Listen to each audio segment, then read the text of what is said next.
Good night again, everybody. I don't know if you can see it on my face that I'm nervous because it's my first time actually like doing a Bible study. You realize like when we're having discussions together, I really am on the quieter side. So yeah, it's kind of a new experience for me. But we can do usual. I don't know if anybody wants to volunteer to do the prayer chorus and pray. Please. This is my first time. I can pray. Okay, thanks, Matthew. But Julie, why did you move back? You're about to volunteer to do something, so that must be the other thing. I was going to volunteer to pray, but Matthew is so loving he did that. So,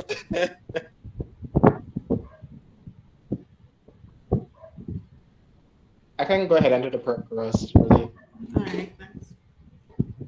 I can think of one. Yeah. All right. All right. Let's adopt an attitude of prayer, everyone. What a friend we have in Jesus, our sins and griefs to bear. What a privilege to carry everything to God in prayer. Oh, what needs we often forfeit. Oh, what needless pain we bear. All because we do not carry everything to God in prayer.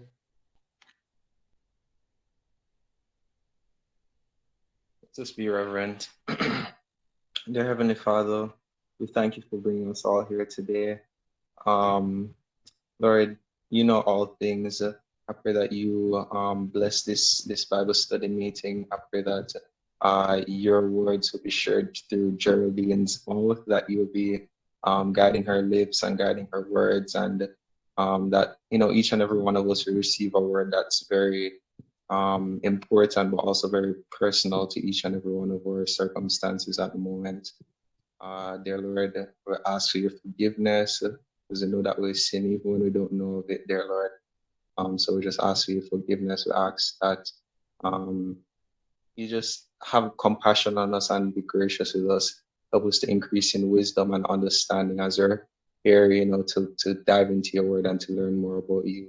I pray that as we seek for that knowledge, that you'll grant it unto us and that, it will help us to be strengthened in our belief in you and our strength in you.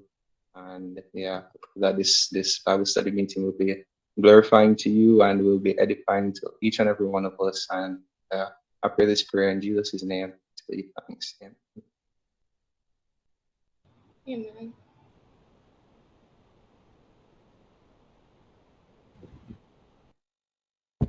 Thanks, Matthew and Brandon. All right. So tonight we'll be doing, or today we'll be doing James, going through James chapter 4, and just talking about it and sharing our different points of view and stuff. So, um, I kind of separated the chapter into different segments. So the first one to 6, James chapter 4, verses 1 to 6. Does anybody want to volunteer to read, or would you guys prefer if I read it? If you want, I could read. Oh, sure. Thanks, Julie. Okay, so I'm gonna whole chapter or verse 1 to. Oh, verses 1 to 6, or we could do the whole chapter first if you want. Okay, we can read the whole chapter. Break it down. That's good, everybody. So James chapter 4. Right, yeah. Drawing close to God. What is causing the quarrels and fights among you? Don't they come from the evil desires at war within you? You want what you don't have, so you scheme and kill to get it. You're jealous of what others have, but you can't get it. So you fight and wage war to take it away from them. Yet you don't have what you want because you don't ask God for it. And even when you ask, you don't get it because your motives are all wrong. You want only what will give you pleasure. You adulterers, don't you realize that friendship with the world makes you an enemy of God? I say it again. If you want to be a friend of the world, you make yourself an enemy of God.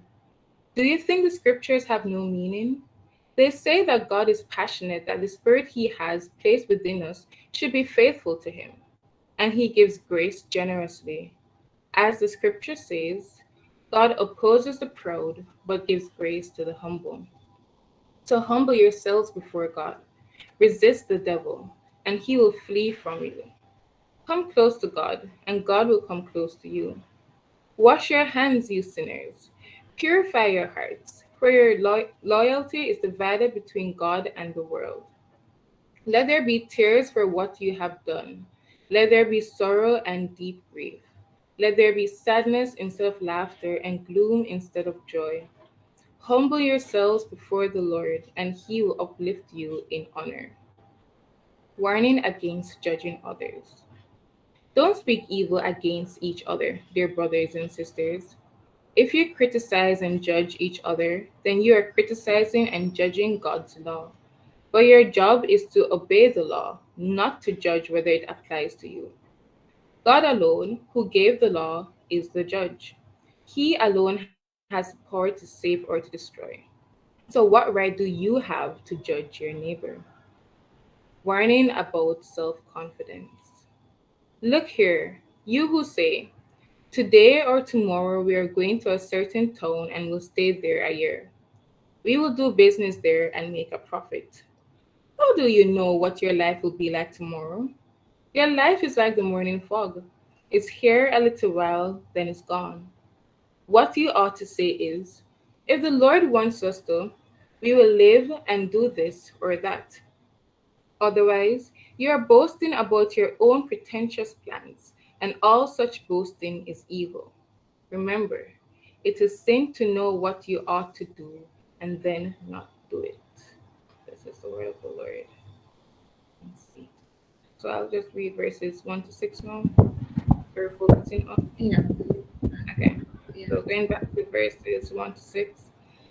What is causing the quarrels and fights among you? Oh, we're reading James 4, and we're going to read James verses 1 to 6 now. Okay. So, what is causing the quarrels and fights among you? Don't they come from the evil desires at war within you? You want what you don't have, so you scheme and kill to get it.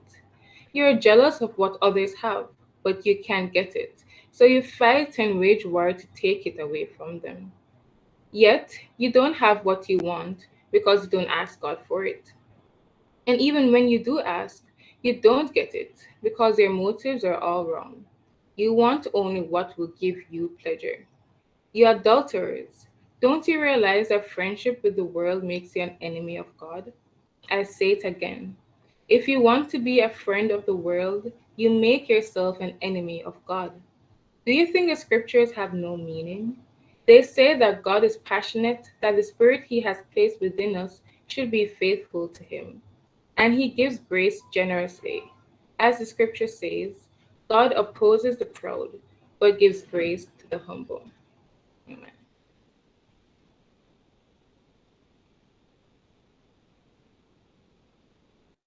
All right. Thanks, Julie.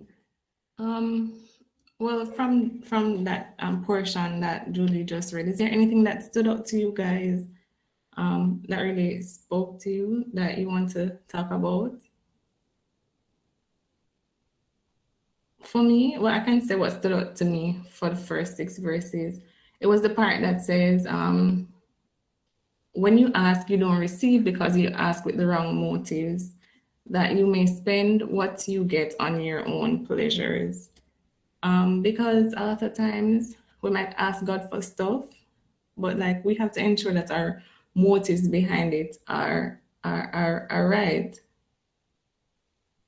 You get what I mean? Like we might ask God for stuff and we might not get it, and then we might just say, it's the Lord's will that we don't get it. But sometimes God has things He wants us to get plans for us, but it's just just because of what we would have done with it, why we don't get it. If you guys understand what I'm saying.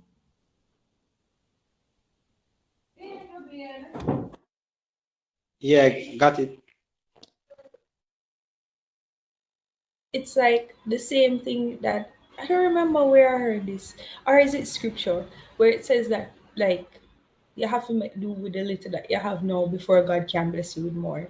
So it's like if you're having a job now where pay you like 60 grand a month, like you can't be asking God for a job that's paying you $300,000 a month, and you're wasting $60,000 every month. Parable of the talent. Yeah.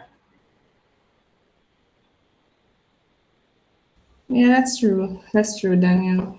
Um, and another thing that stood out to me on that same point is, the idea of that we always see on social media about putting yourself first. It's important to put yourself first and all that, but that's contrary. I think that's kind of contrary to yeah, it costs.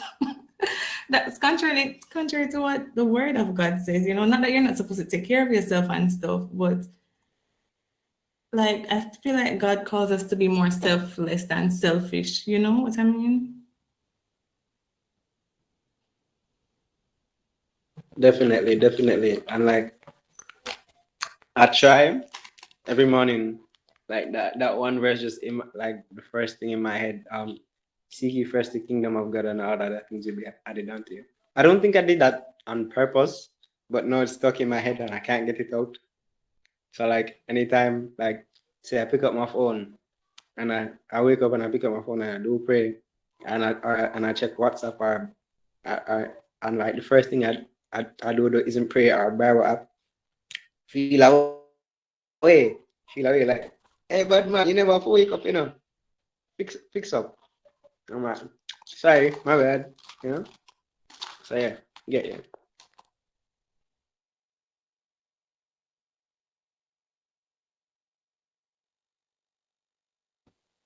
For me, what stood out for me is verse 4. You adulterers, don't you realize that friendship with the world makes you an enemy of God? I say it again, if you want to be a friend of the world, you make yourself an enemy of God. On the first part, the adulterers. Well, I've always known that we're in a relationship with God, obviously. Them calling us, James calling us adulterers really like sealed it. It's like, wow, I'm really out here cheating on my good God. And the fact that he emphasized it by repeating it again. I say it again, if you want to be a friend of the world, you make yourself an enemy of God. You can't be having um, you can't be serving two masters. One go get more than the other, and we can't be running that risk here. So yeah, that stood out to me.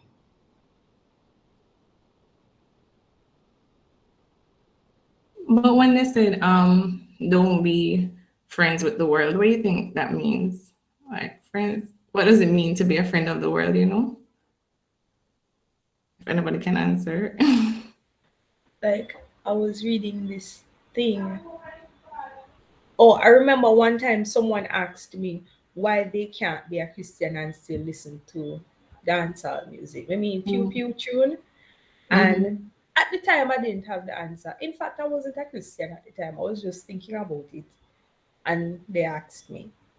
And it's like, I read this article and it was saying that part of why it's not really good for us to listen to some secular music, especially like pew pew tune, um, is because those music glorify the things that God tells us to hate and that we should stay away from.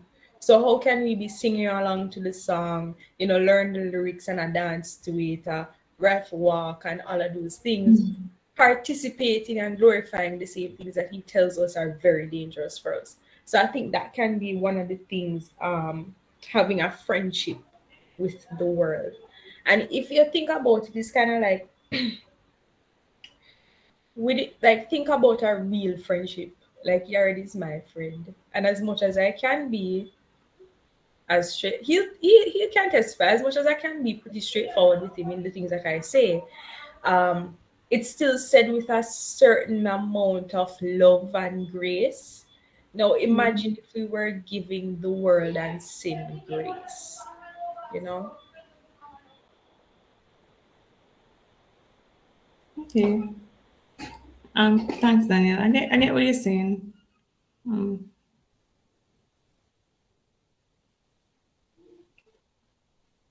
I'm just So gonna read Geraldine. what Caitlin. Oh, okay. I was just gonna read what Caitlin said in the chat. I understand that it's like being acceptable of everything, being afraid to stand up for what you believe in order not to offend anyone. Also, piggybacking on what Daniel was saying, even on the flip end, when you're looking at it as an actual friendship, you spend time with your friends. Your friends have influence over some of the things that you do. Your mother always say, if your friend jump off a cliff, you go jump off too. It's just like that. They have influence on you. The more time you spend in the world, even if it's art. You say you're a Christian, you're not going to do certain things. But temptations are out there and the flesh is very weak. So the more time you spend out in the world, imagine you're going to, let's say, the supermarket. And every day you go to the supermarket, you take up this certain box juice.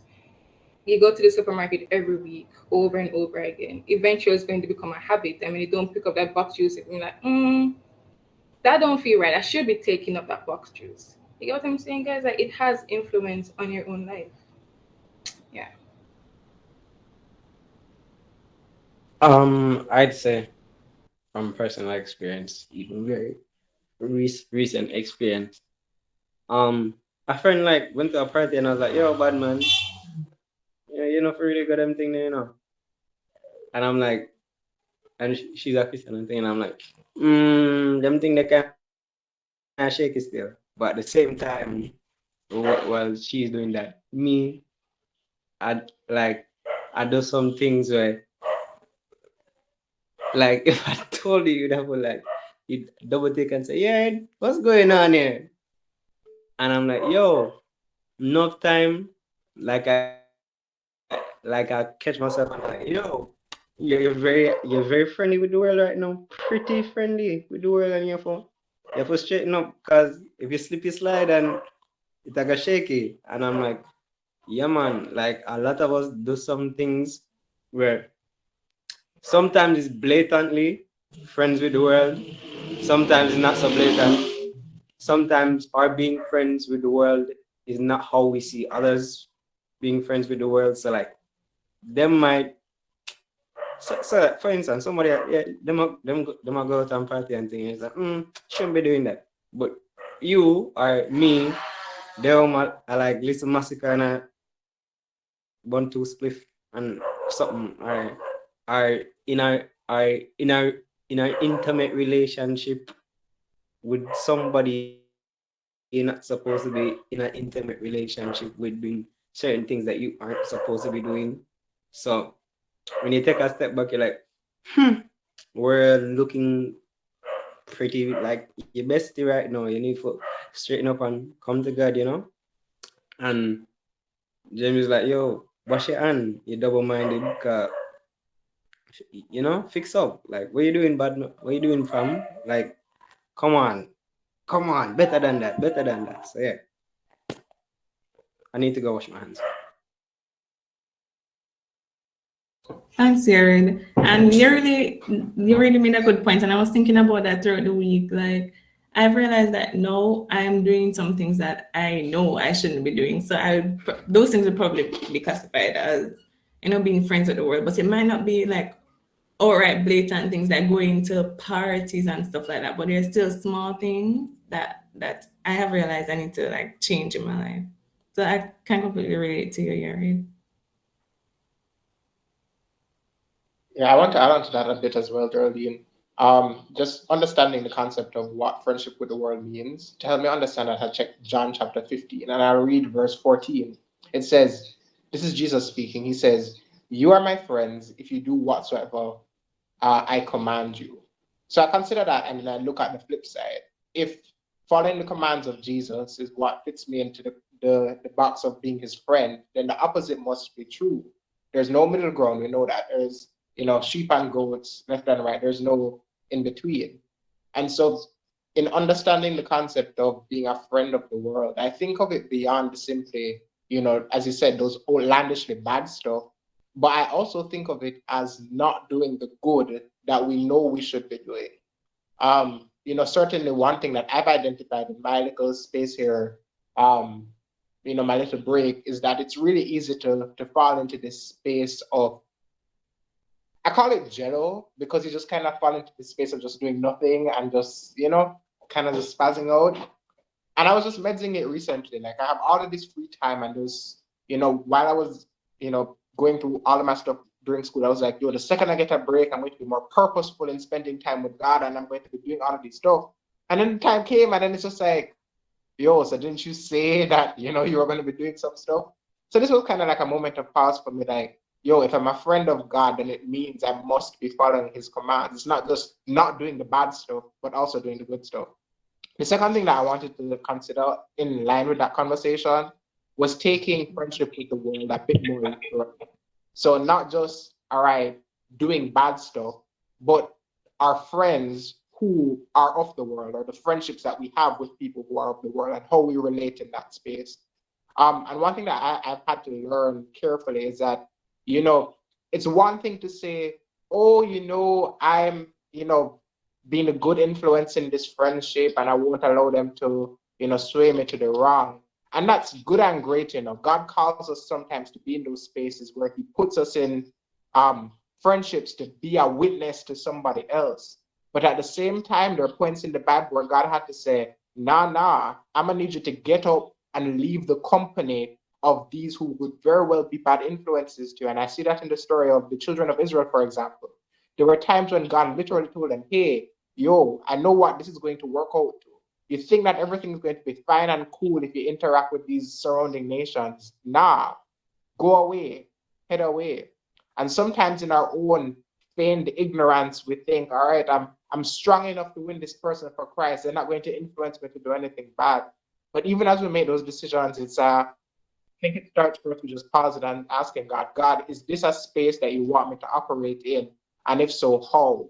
But sometimes we're so quick to jump into those friendship spaces that sometimes we do ourselves more bad than good, because we allow ourselves to be the drivers of the car as opposed to God leading us to where he wants us to be.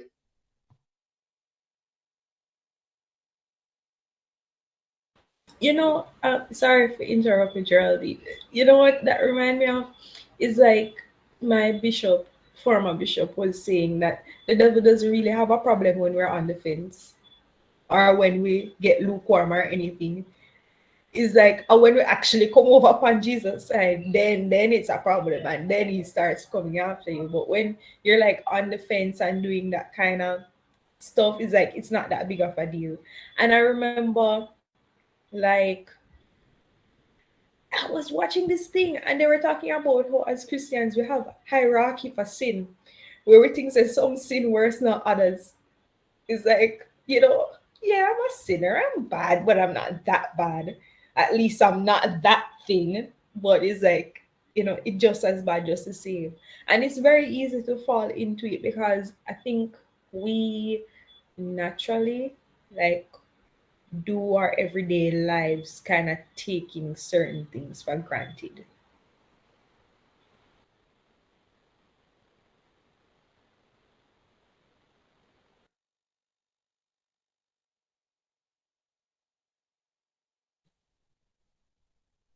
Right. If nobody else is speaking, I have something else to add to our conversation as well. And this time I want to focus on verse 2. And I found it interesting because it painted this dynamic of you do this because of this, or this, then that. But in breaking down the verse, I realized that the end result, or the bad that's described, wasn't an isolated bad. In other words, it was lust preceding killing. It was covetousness preceding something else. And what that reminded me of was something that Jesus said in Matthew chapter, what is it? I don't remember where it is. But the picture that he painted was that, he used the example of adultery. So, for example, if you lust after a woman in your mind, you've already committed adultery with her in your mind. In other words, the starting point or the initiating point of sin isn't simply that action, but you festering on that thought and allowing it to become action in your own mind. And the only thing preventing it from spilling over into a tangible sin is opportunity. And I was speaking to one of my best friends this week, and we were talking about this concept of, time and time and time again, we said, boy, we want to overcome this particular sin. But the mistake that we make so often is that we want to cut off the domino effect when it's already at the end of that process. So, for example, using the describers in verse 2, where it says, lust preceding killing or whatever, we want to end the domino effect. Still hearing me? Yeah, okay. We want to cut the domino effect at the killing part, not realizing that the dominoes was pushed over from the beginning of that process. So likewise, what me and my friend were saying, the new approach that we're going to take is at the moment even the thought to do wrong comes into our mind, is the moment we go to God and say, God, help me with this, because by the time you reach the end of that domino effect, boy, you're ready to slip and slide. And so, one thing that I've been learning in my own friendship spaces, and something that my friend has been teaching me, is to be intentional at the beginning of that domino effect. The second the temptation reach, fall at Jesus' feet and say, God, I can't do this. Help me deal with this. And that's the best way to deal with it. So, cause I'm not even going to lie. This week, I think it was last night and the night before, I ended up like throwing my phone down and going to bed early. Why? Because somebody would send me like a link for something on Twitter, and we know that Twitter is horrible. If you catch my drift, and then you go see one thing on Twitter and it go dazzle your eye, and then next thing you know, you look on something you're not supposed to look at, and I'm like, well, I'm not take it further, so I'm good. But then you remember, say, yo, from your lust, your heart, you already commit adultery. So I'm like, yo, I chat me get sharp. It's sealed already, so I put throw down my phone and just go bed same time, like on some mad 8 o'clock. Usually at 10 o'clock, I go bed. You see me? I just put throw down the phone and run. And I think like even when it happened last night, I did like I just played some like gospel music. I don't know if you all know Jonathan Ogden, or I think I don't remember what the president owns his last name, but he does like a lot of live stream, and he's just playing his piano and his keyboard and just singing and things. So I just go on YouTube, go at bedtime, nothing more. Just because if I trust myself, I get knocked. So yeah. I think that's the thing as human. I think that's the thing as human beings. We give ourselves too much credit and don't give God enough. Like we really think that we're strong enough to bear certain things, but we aren't. So we try to get as close to the line without actually going over the line. But we know in ourselves that as soon as we get an inch, we'll just go right through with it. So like something that both of you guys, Yard and Brandon, you guys leaned on God's strength and not your own. And that's something that we should be taking into practice.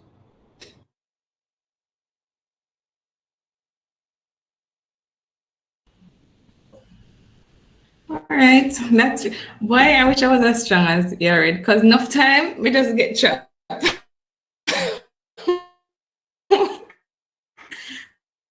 but I'm really encouraged. Just do that. It's deep. All right.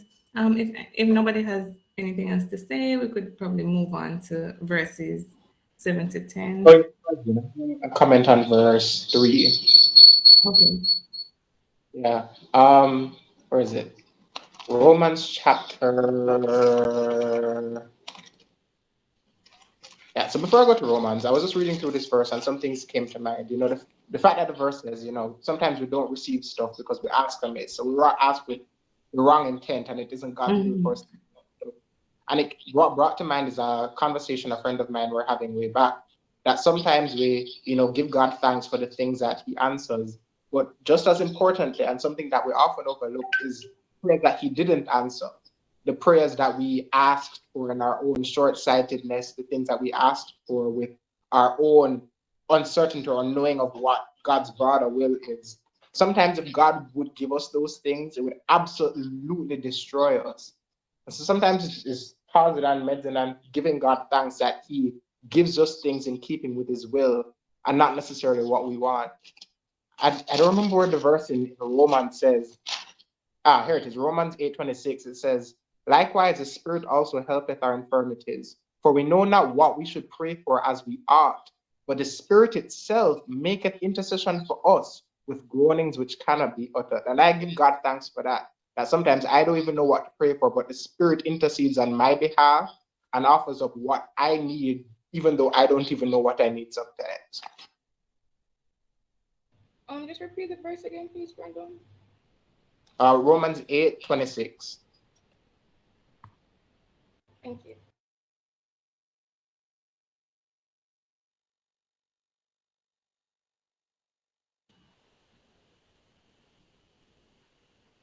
And I think one thing that we can also implement is like at the beginning of the prayer, I guess, you could just ask God to guide you as to what you should pray for. So, you don't make it be like a routine, like ensure that you incorporate God's will into whatever we're talking.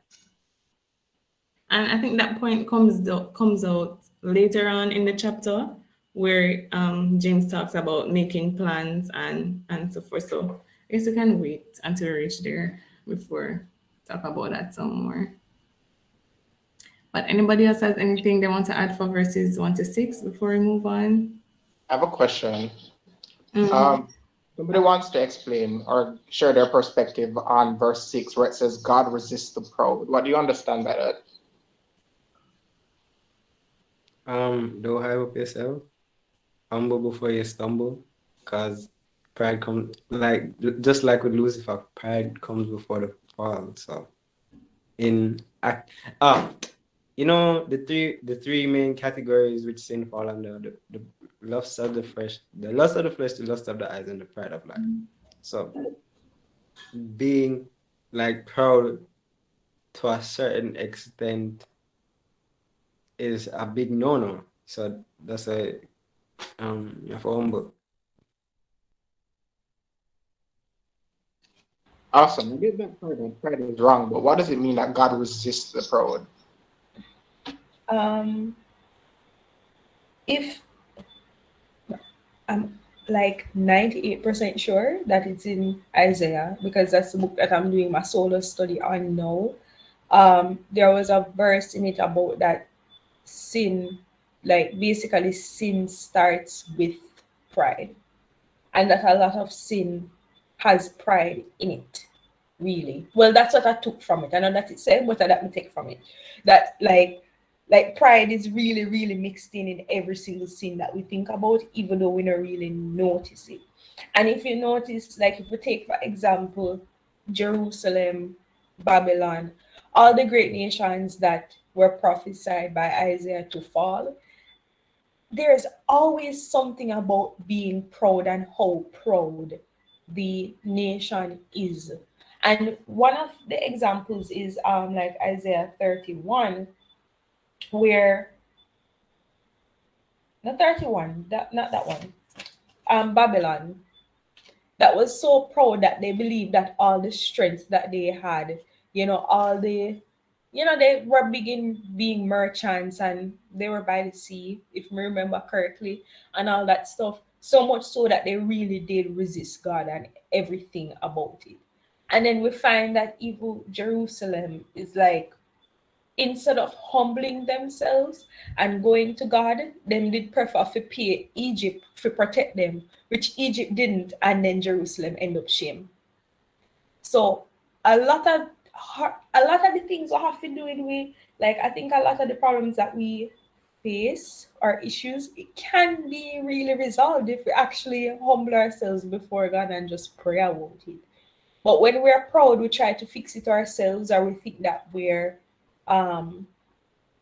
resistant from what may happen. Like the same thing example that you gave, Brandon, about like when you think that you can help this person and then you can't, and your flesh isn't strong enough to even do it, and you shouldn't be doing it. That's just pride telling you that you can, but you can't, you know. So I think that's why it ends up saying God resists the proud but gives grace to the humble.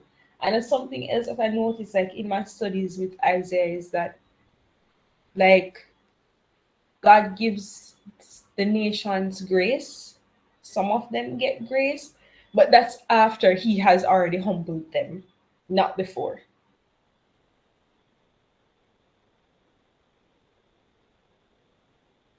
Does anybody have any translation that uses another word apart from resist in verse 6?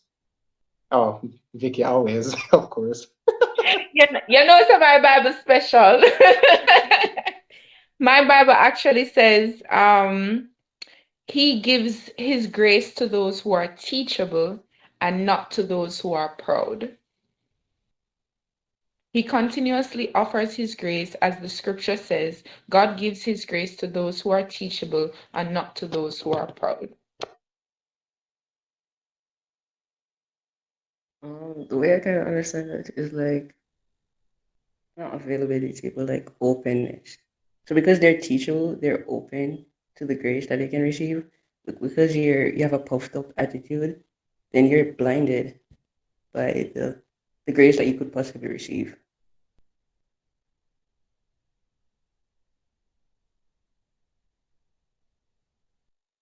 I like that word blinded because I was just thinking that probably the resisting, and this is just like a theory, by the way. Maybe the resisting of the pride of man is out of love for us, because if you guys remember, like when we were doing the scripture, Daniel scriptures, right? Nebuchadnezzar, he was such a proud king to the point where it's almost like he was blinded to God. Like he couldn't see God because of his own pride, like thinking that he was the one who did this, right? Built this whole kingdom, did all of this, did all that. So God had to resist his pride so that he could, well, brought him down so that he could help him to see that, God is really, the one doing all of this. God is really the one who strengthened you. God is the one who's blessed you with all of this. So I'm thinking maybe it's out of love that he resists the pride of man, so that we can actually see him and come to him and know that, even some of the times when I look the most to God is when I feel weak and when I'm humbled.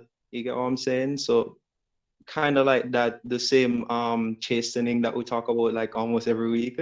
Like, it's out of humbling us so that we look to God, so that we can see God and not be blinded by the pride. So, yeah. Yeah, I really like that point, Matthew. I've never like thought about it like that before. Him opposing them, opposing the proud being something like in their best interest, you know?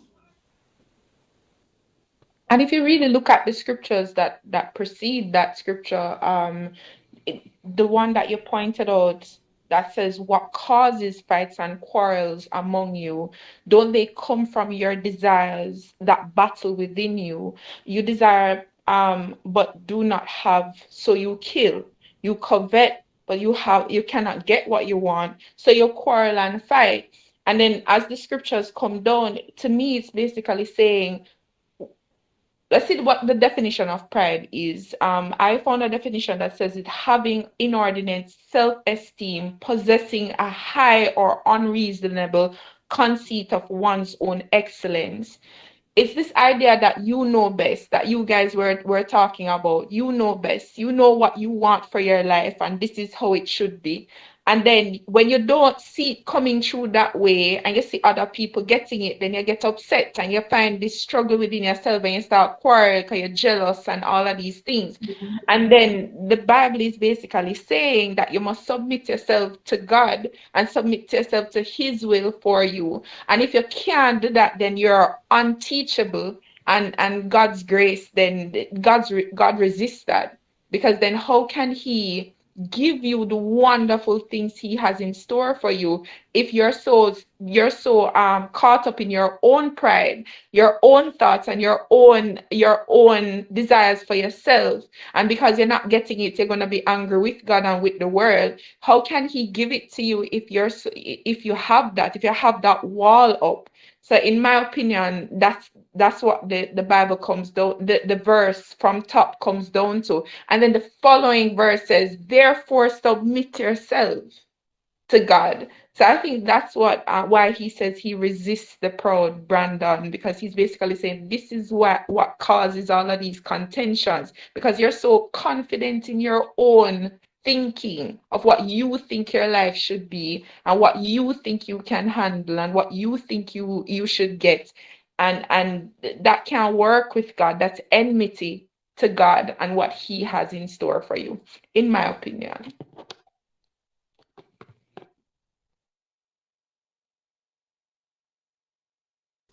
And Vicky, as you were talking, the verse that came to my mind is the one that says, "Great peace has he whose mind is stayed on God, because he trusts in God." And that's like the complete opposite of what these verses are saying. Because being based on these verses, that these people are not at peace. They're the opposite of what peace is. That's because you're not focusing on God. You're focusing on yourselves, being proud, and just not.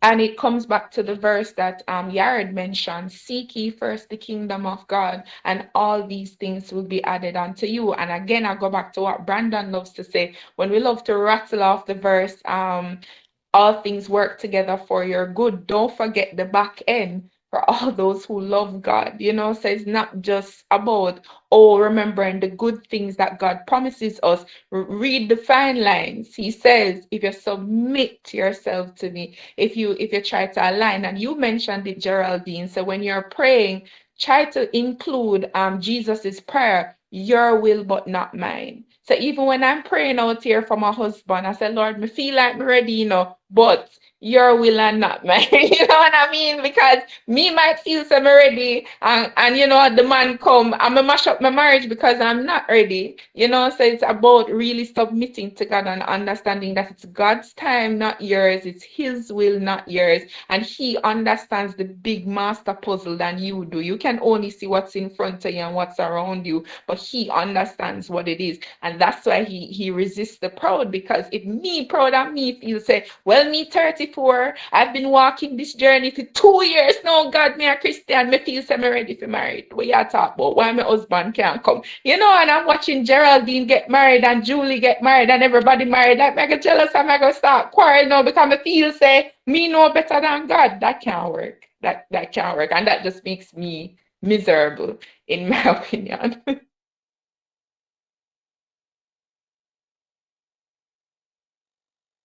And Julie said, the proud also resist God. And that's true. So like it is saying God resists the proud, but you're right, Julie. The proud also resists God. Yeah, all you guys' insight really helped me to understand this. And even as you were speaking, there was an imagery that just kind of floated in my mind. Like, naturally, if you have two cars who are going in opposite directions towards each other, they're going to oppose each other. They're going to be a point of opposition to each other.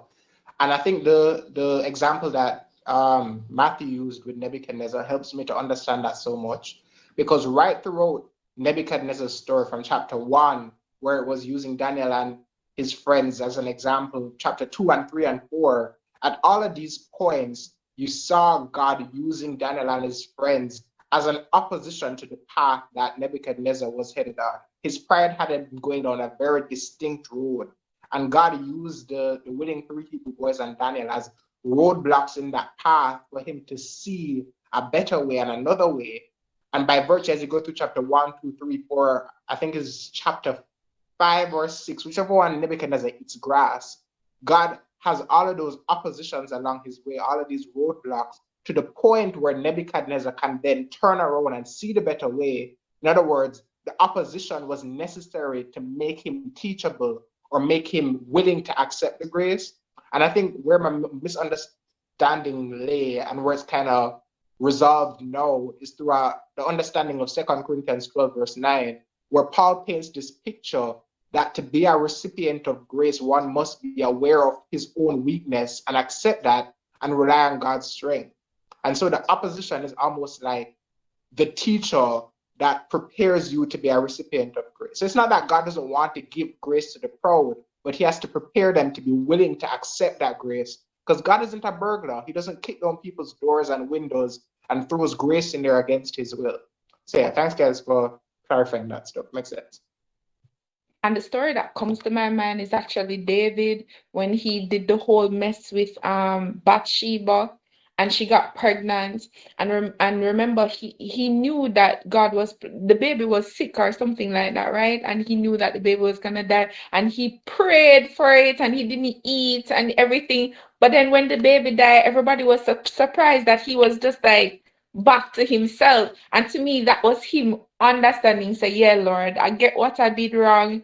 This is what you decided to do. I accept that. I humble myself to that, despite the fact that this is not the outcome I wanted. I think that's extremely powerful. So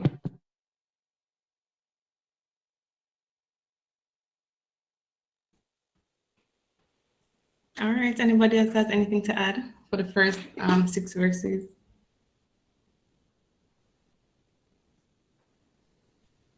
Oh, Daniel said that he was humbled when the baby got sick and died, and got grace when he got another baby.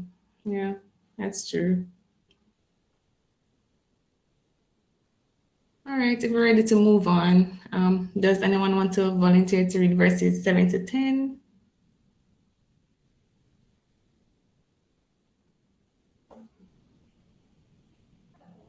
Ralph gone? I got you, Geraldine. Okay, thanks. Submit yourselves then to God. Resist the devil, and he will flee from you. Come near to God, and he will come near to you. Wash your hands, you sinners, and purify your hearts, you double-minded. Grieve, mourn, and wail. Change your laughter to mourning, and your joy to gloom. Humble yourselves before the Lord, and he will lift you up. Ouch.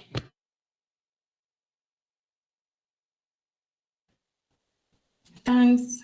Thanks, Vicky.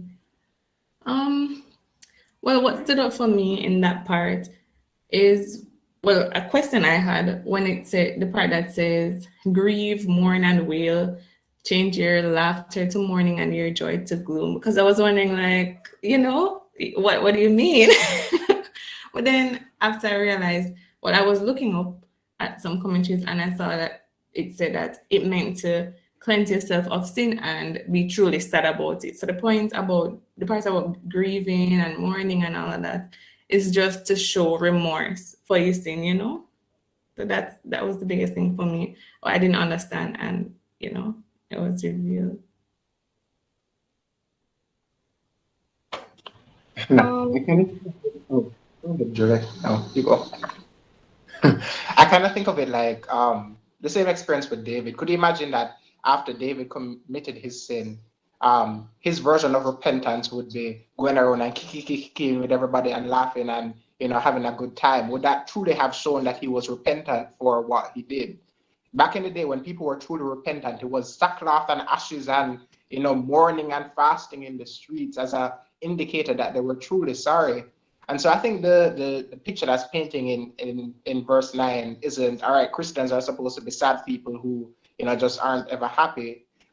That's not what this verse is saying. What the verse is saying is that when we have a true appreciation for what sin is and what that sin did to our Savior, not even personalizing it even more, that my sin, my Brandon Gilbert sin, the mistake that I made, put Jesus on the cross, put nails into his hands and crown of thorns on his head. When I come to recognize that my sin hurt God, the godly sorrow that fills me, because who was it that said it to us? Gabby, about 4 or 5 weeks ago, when she was talking about true repentance and it being godly sorrow. When I truly appreciate godly sorrow and appreciate what Jesus did for me and why he had to go through it, then I would have there's a word that's not coming to mind right now, but in appreciating that, I'm sorry for what I did to Jesus or how I hurt him. And I think that's what verse 9 expresses there. Yeah, and I was just Um, share. Okay. Yeah, I was just sharing a verse that came to my mind. 2 Corinthians 7 verses. I was gonna say verse 10, but I'm gonna read from verse 9 instead.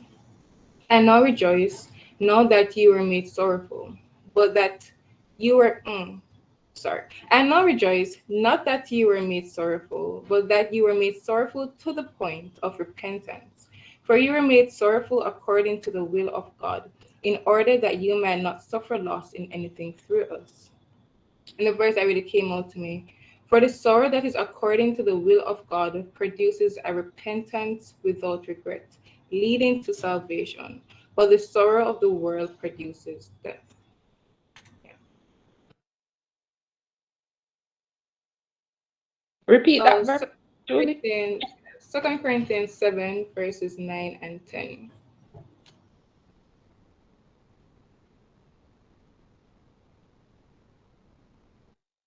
I have a question about like verse 7.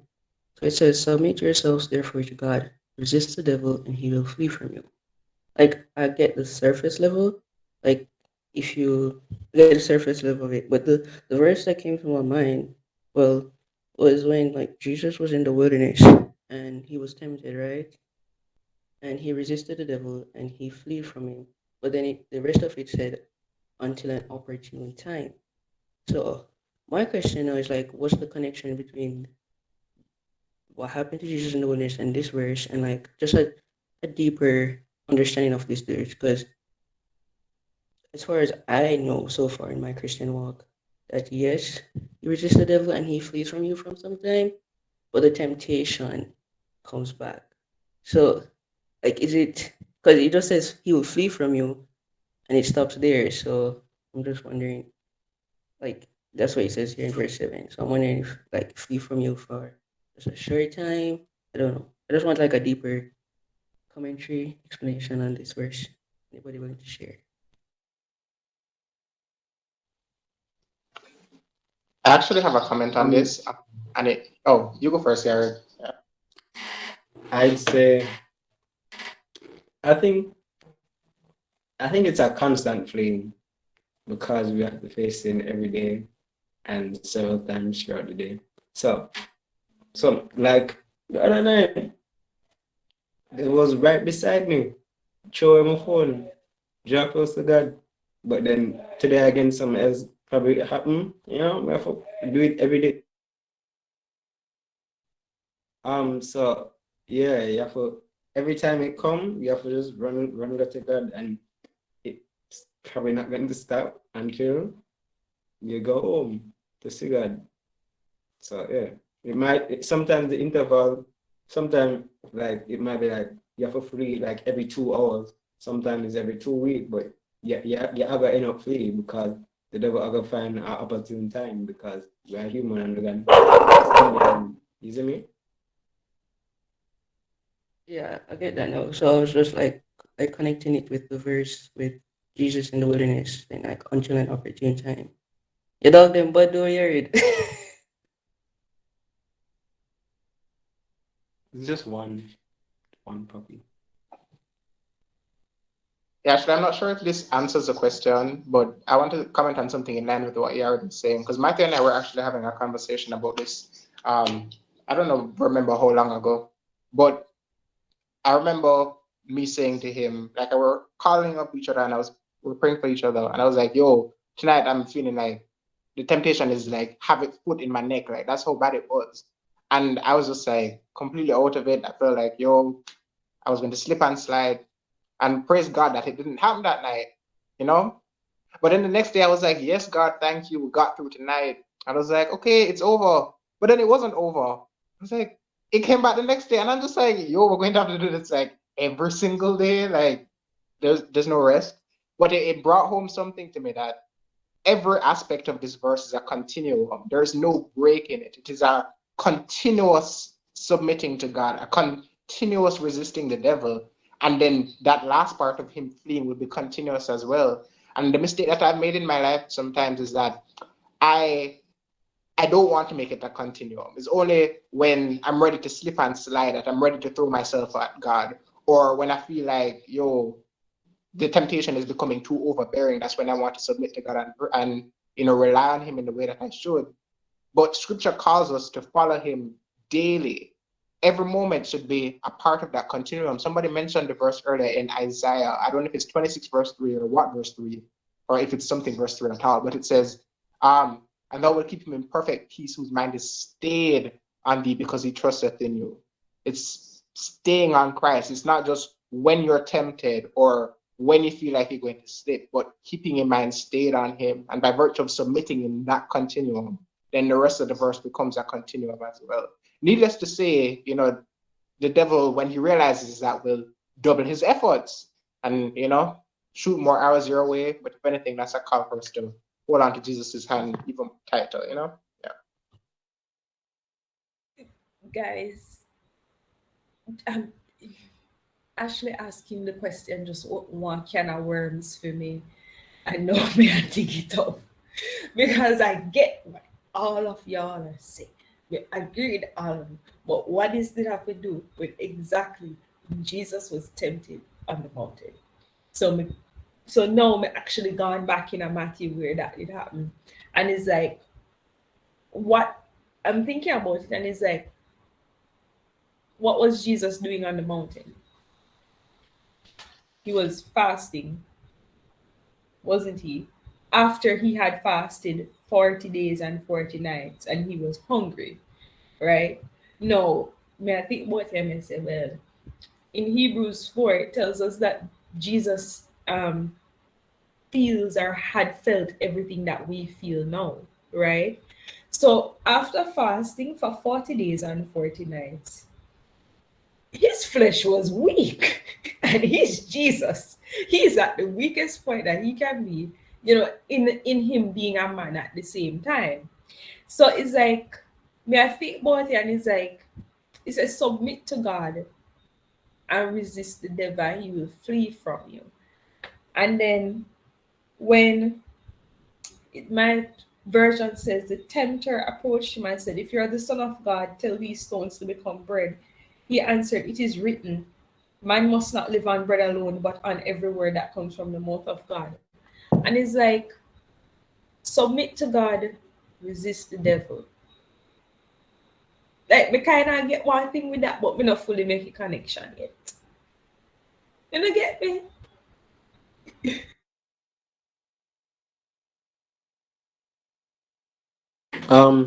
You could also add that when that happened to Jesus, it wasn't like said him just dip on the ends of power the disciples. Then it was like the temptation was the highest when he was seeking God also.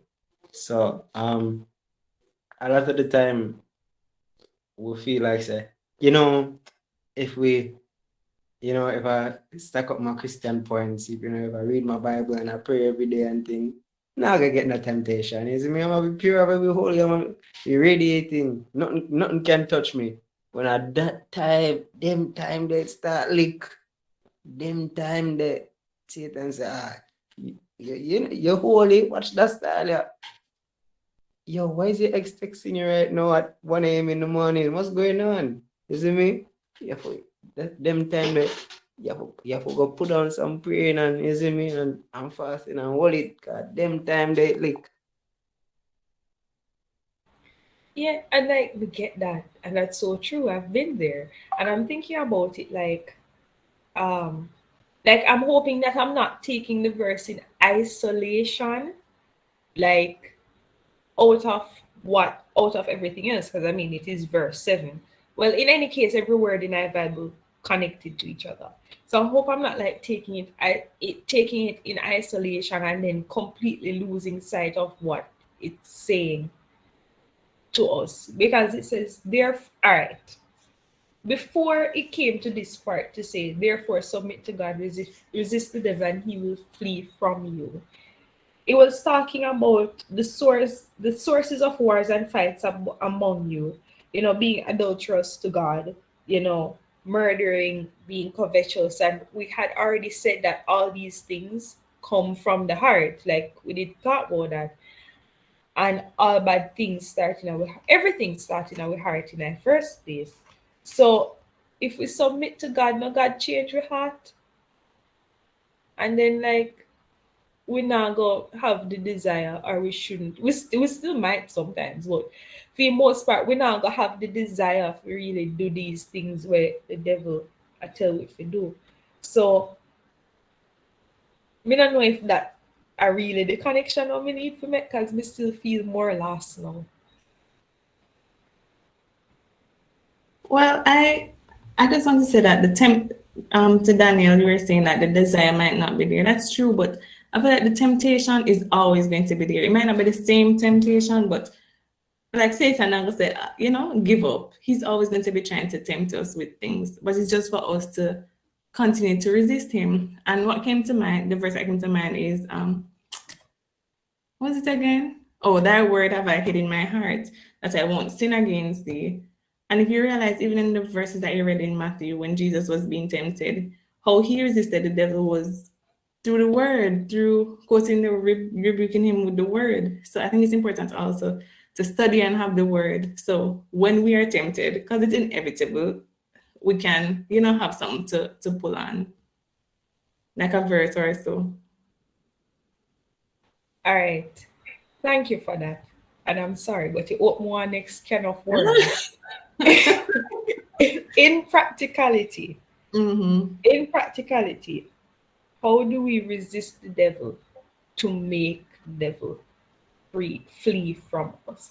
You mentioned a while ago reading your Bible and using it and stuff. But Mm-hmm. in a practical sense, how do we do that? And when we talk about it in a practical sense too, he said, therefore submit to God. That has to do with the actions, and resisting the devil also has to do with our actions as well. So in a practical sense, how we do those things? Exactly that. You like what Brandon was saying when he went through it. He called on his brethren, he leaned on his brethren in a practical way, and him pray through it, him talk to him friend through it. It's really come down to actions, like you said, Daniel. The thing is, the line where God don't want you for cross. We know within ourselves, because he convict we, him tell we, his word tells us. And we know, say, all right, we either go eat the ice cream or we not go eat the ice cream. I'm tempted to eat the ice cream, but me know say me not supposed to eat the ice cream. So what is your actions going to show? You understand? You can choose to grab a bottle of water and stay away from the ice cream, or you can choose to give in to the temptation and go eat the ice cream. So to me, when you say practical, is exactly that. Do practical things that lead you away from the sin that that your flesh wants you to commit. So that's what I would say. But in terms of the question Ashley asked, Ashley was talking about opportune time. Is that what you're talking about, Ashley? Yeah, like in a sense, like Yes. because if I'm just 1 second, like just reading verse 7 alone, it appears to me that he will flee from you. It's just like that's the end. He will flee from you. He won't come back. Yeah. Well, if you read the King James version, which I think put it the best way, in St. Luke chapter 4, verses 13, it says, "And when the devil had ended all the temptation, he departed from him for a season." For a season. And if we really understand what the meaning of the Bible love talk about seasons, there's a season for everything. And what I have learned in my life, the other day I was going through, like, the whole of June was a really rough month for me, as most of you would know. And one of my coworkers actually said to me, and I shared this with Julie, I think I shared it with you, Julie, that she said, "I feel like the devil peeping at your future and he might come for you." You know what I mean? And then little after that, I listened to a sermon by Sarah Jakes Roberts, and she was basically saying, every time you have a season of success or a season of God wanting to do something in your life, you're going to get a Goliath in your life. When David was going to go up a ladder, he got a Goliath. And it's kind of the idea that every single time God is about to upgrade you or elevate you or promote you, you're going to get a Goliath in your life, which is the devil trying to come into your life and trying to throw you off so he can try to not get you to rise to that level. And if you pass the test, then you get your elevation. If you don't pass the test, then God come back again and give you the opportunity to do it again. And the devil tries to come back again and try to stop you again. And it's all about, in my opinion, your seasons. Like, what is this season going to be about for your life? And I can tell you, every single time something awesome was about to happen in my life, me can tell you the terrible things that happened leading up to that almost broke my spirit. That almost said, but God, you're not for me. Where all of this come from? You can't be for me. You know what I mean? So in my opinion, I think when Luke chapter 4 verse 13 says it, he says God resisted the devil in a sense, and then the devil left for the season. You understand? And then when the next season come, when he knows that Jesus is about to do something wonderful, he might go come back for him again. And I feel like that's our life. It can be every day, it can be for a little while. Because I don't know about you guys. Yeah, guys ever have a nice patch, like a couple weeks of just things just going smooth, and then out of nowhere it's like, yo, what's happening? What me do? And it's just one thing after the next, and you feel like you are got dead. You understand? It's either you are got dead, or you are gonna jump off a cliff somewhere, or you are gonna do something that you're going to regret. You understand? And then you wonder what is. But if you wait a little bit and just try stay on the same track, you're gonna frightened to see what come out of that. You understand? Like, God, I gotta do something. Just hold on. God must have something that go on. Make the devil come for me. And if you hold on to that, you'll be surprised how differently you face these things when you're going through these seasons. So actually, I don't know if that answers your question, but that's what it is to me. Like, the devil will always come at you, especially when he knows there's something big about to happen for you, or God is about to do something in your life, or him always try to throw you off, and that's why it says that he ended the temptation. He departed from Jesus for that season, or for a season. And I think it's the same thing in James, when he's saying, resist the devil and he will flee from you. Every single time he comes into your life and tries to throw an attack, don't fall for his tricks. And that's what I would give to Daniel.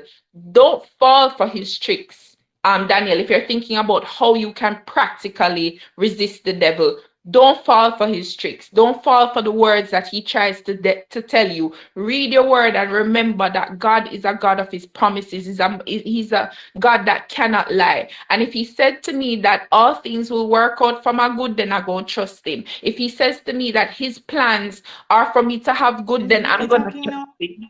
Yes. Yes. You have to trust him. So every single time something bad is coming to attack you, you have to hold on to the promises that God has put in your life. And he also said that he will never give you more than you cannot overcome. Any temptation the devil throws at you, God gives us the strength and the grace to overcome it. So that's what I think, how you can practically resist the devil. Do not believe the lies. Do not believe what he's trying to force you to think about yourself or about your situation. I'm done talking.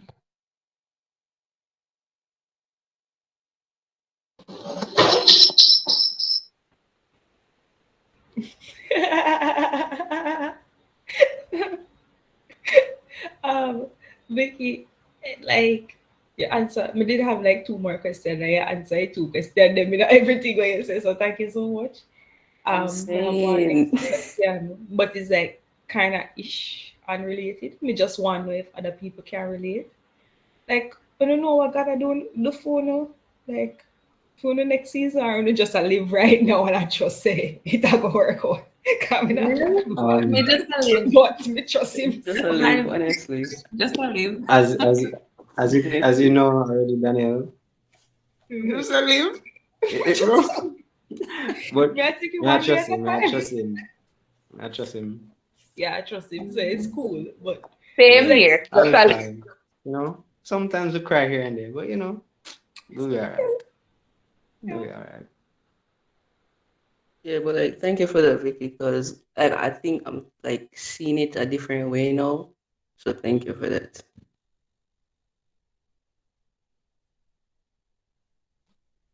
You know, guys, one of the most interesting things that I find in my Christian journey is the non-Christians that tend to come back with God's word in your life. Y'all ever get that? Like you are out here trying to live your life and trying to do this, and then you have like a real non-Christian come and say, but Vicky, you're not a woman of God, Vicky. Remember say God do this and them all a quote scripture thing. And you're like, where you come from? You know? And sometimes I them same one, like, pull you outside, and I just find it so awesome that God really uses, anybody or any situation to like show you those things, and it really shows you that God is everywhere. God is everywhere, and He always a try. Brandon had said in when we were discussing Jonah. And when Jonah went and got through all his things, and then it came to a verse when it says, and God spoke again to him. I'm gonna say, wait, I just realized that this entire time God has not spoken to him. And Brandon came in and said, but God was speaking though. He didn't use like a verbal communication, but he was speaking through the actions and everything that was happening to Jonah in that period of time between when God told him to go to Nineveh and then he told him again the second time to go to Nineveh. And I find that so comforting because, guys, God speak, Him speak through people, Him speak through YouTube, Him speak through the Bible, Him speak through this Bible study. You'd be so surprised that you open your WhatsApp and you see a word and the word just hits you in your heart like you're, oh gosh, God, me did need to hear that. You know what I mean? And I just went through like a really rough period. And Jared, to answer you, I don't know what God have in store for me, but I'm trusting that it's going to be good because your season I did rough. You know what I mean? I'm just a live, I'm just a trust say it's a go good because God trust me. This was rough. Like I literally got to a point where my anxiety was so bad. Like I would go to work and literally just start having a panic attack and go to the people them dirty bathroom and sit down on the floor and just cry. Like just cry, trying to breathe, like my chest are tighten up, like, and I don't know what's happening. Like, no, God, like me know say this is not me, like this is not Vicky, like Vicky's happy-go-lucky and everything. And I felt like me couldn't breathe. I mean, in my nice clothes. Me sit down on the people, them dirty public bathroom, just a ball, just a try to breathe. And I say, what this? And it come like my mind just a tell me say, nothing good now come after this. All of the blessing them where you get before this through school and all of this, it done ya so. God done with you. And I don't know why, like, for reason, you know what I mean? And it was my cousin who is not a Christian when I was telling her about my panic attack and so on. She said, Vicky, when you decided to come and do your masters, you never know what will happen and you trust God. All right, I know you're gonna make another big move to come back to Jamaica. I know say that underlying your anxiety attack because you don't know what await upon you in Jamaica. Everybody I tell you say Jamaica this and Jamaica that and whatever. And it's been a bad month. All of the tragedy and everything that has been happening, and then on top of that, you have this big move in front of you. You don't know what gonna happen. You don't know where you're gonna live. You don't know where you're gonna work. You don't know nothing. And she said to me, trust God again. Trust God again. That's what she said. Again. Remember, so when you did that come off her and you never know what gonna happen, and look what happened. So just trust God again.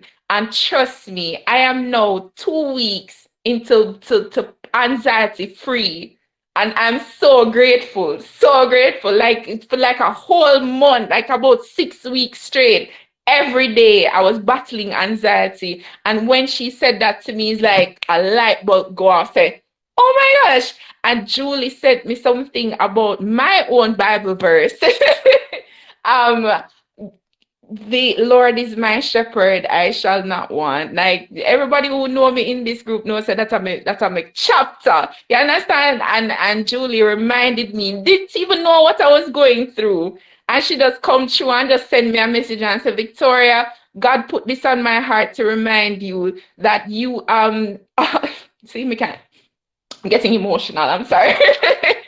That the Lord is your shepherd, you shall not want. And I said, Julie, it's funny you mentioned that because I just like yesterday that came into my thoughts. So the Lord is my shepherd, I shall not want. And God just reminded me, girl, you're not lack nothing and you will lack nothing. So we are worried about, you know what I mean? And now I can talk to you. My chest now get tight. Me good. I don't know what gonna happen here. Me don't know what God have planned for me. But me trust say when me land in Jamaica, if me have go sleep at Brandon Yard for a little bit, me good. You understand? If Julie have go send me money from Japan or China, me good. You know what I mean? If me have go call upon Daniel for pack a basket of food, send come give me good. You understand? That me good. Whatever is gonna happen, me good. And I just have to trust God. Trust me. And Matthew, no peace, and me forget you, babe. I love you. I can kind of relate to that. It's not as drastic as yours, but like how I say, yo, I might have to let go of somebody. Like so she did do something what I never really appreciate. And then Sunday, when I was leaving out the house to go to church, I thought of that verse in Matthew 18, like when Peter asked, it was Peter, like, yo, how much time is supposed to forgive your brother or sister? And I'm saying 77, like 77, and I was like, fine, I forgive her. You know what I mean? And then go to church, and the guest speaker she had preached, and she said, oh, today the sermon will be on releasing unforgiveness. I was like, all right. And the first thing she said, turn to your Bible, Matthew 18, chapter 21, verse 1. And I'm like, all right, cool. And like, um, she was talking about her experience where 7 years ago her sister actually unalived herself, and she heard the news from her sister's boyfriend, and she was the one who had to end up telling her parents. So long story short, her parents blamed her for her sister's death, and then they also told everyone that, yo, she caused it, because she neglect her or something like that, you see me?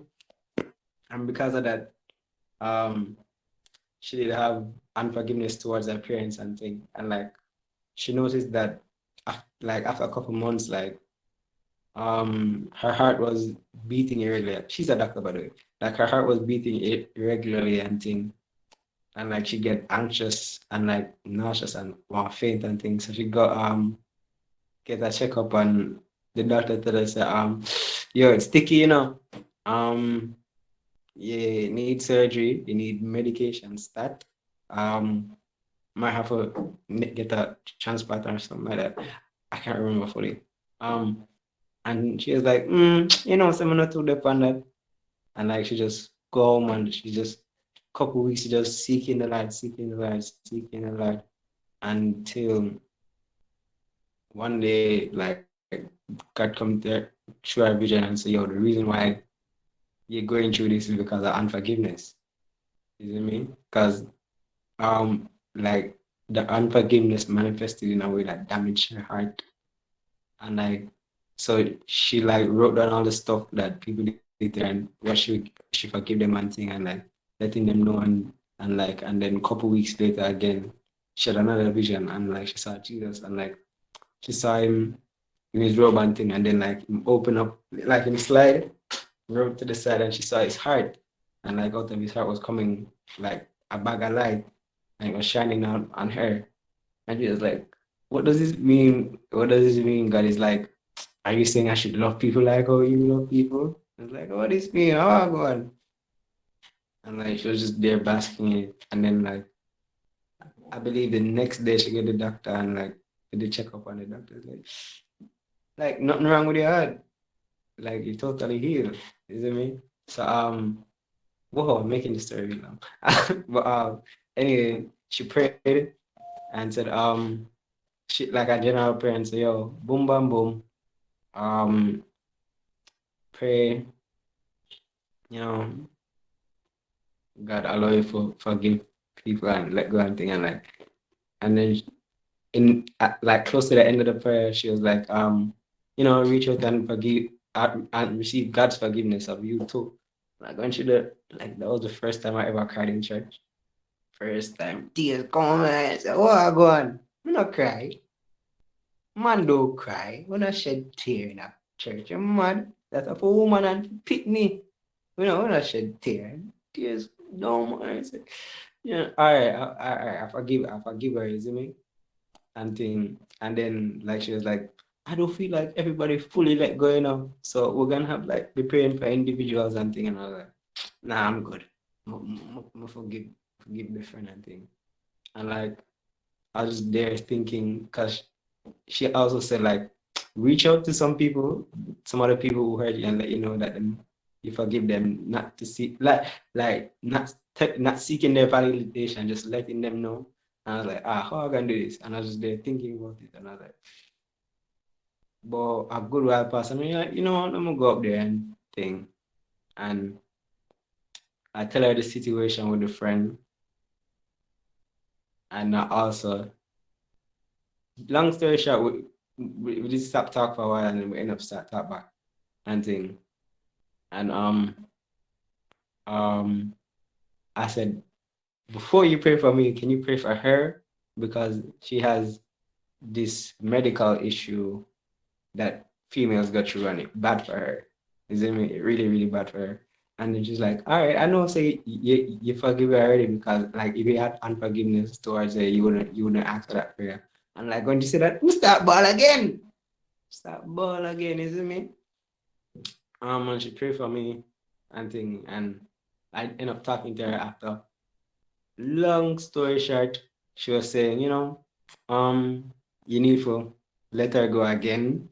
If she come back, you know, that's fine. If not, um, gotta have something planned for you. And a lot of the hurt that you got through now, like, is for you to help appreciate what God has in store for you. And like it seemed rough now, but God have something planned for you. So fast forward throughout the week, end up the talk there, and I was like, yo, uh, I was explaining like how she made me feel away and thing, and like she wasn't really getting it. And then in my head, I'm like, yo, I need to tell her, say, I need to breathe her. But then she ended up saying, yo, I need space. And I'm like, all right, perfect. Cause like as I said, she needs to breathe, and I need to breathe her. She needs space for breathing, see me? And throughout the week, I ended up like the amount of time I deleted her number this week. Anyway, um, like this morning I get up, I was so anxious because I was about to end up go somewhere with it yesterday, but she had something doing, so she canceled. And like I I woke up so anxious today and thing, and like I ended up talking to somebody from who used to be in one of my classes. She worked at the Ministry of Finance and I was an intern. And I was asking her about like positions and openings and things. And I was even earlier today, I was explaining, me and Daniel were talking and the other friend about the work thing because it's rough. You see me? And so this friend was saying, don't worry, a lot of the things that you're going through now, it's rough, but God have the best in store for you. You just have to wait. And like when she said that, I remember what the woman did say Sunday too. And like you start, my eye them start sweat a little bit. And like the anxiety kind of they go out like earlier in the day because I had a job thing, but so the anxiety kind of the focus kind of left off the girl and onto the work thing. But what the girl said, what my friend said unintentionally, like gave me some reassurance that it's rough right now, but I'm going to be okay. I'm going to be okay. God knows what I'm doing, so I just leaving it with God.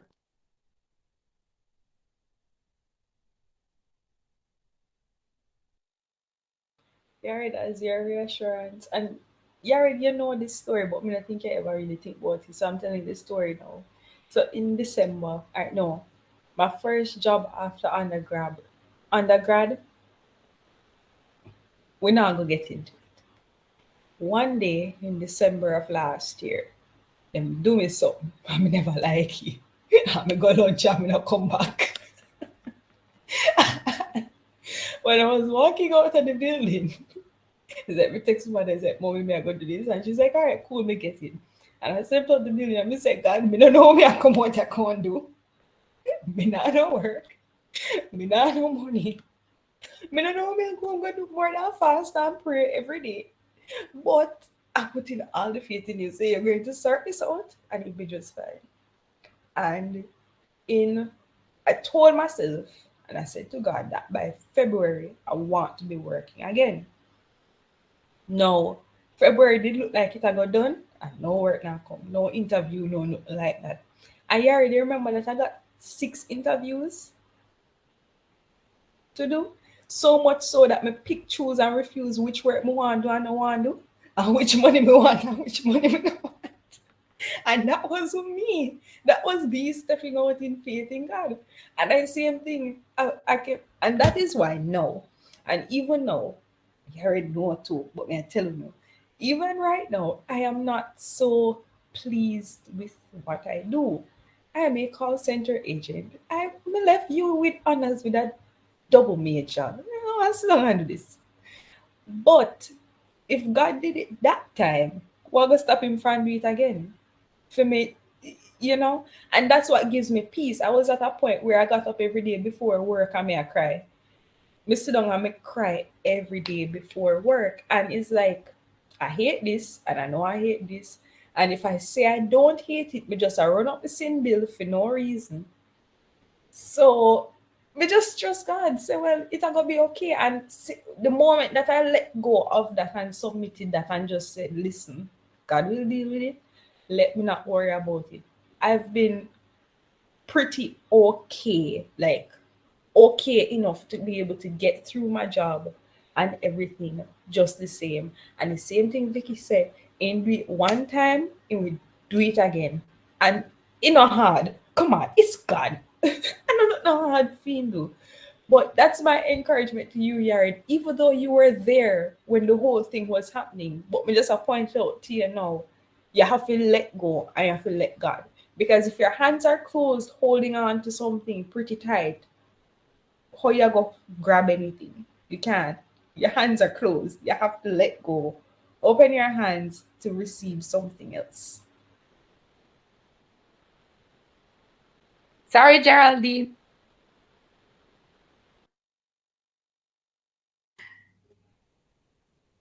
Girl, that's good. It's good. I actually learned a lot, and I was encouraged by your stories, your experiences as well. Brandon and Joshua wanted to say something. I don't know if you guys still remember your points or. Sorry, boy.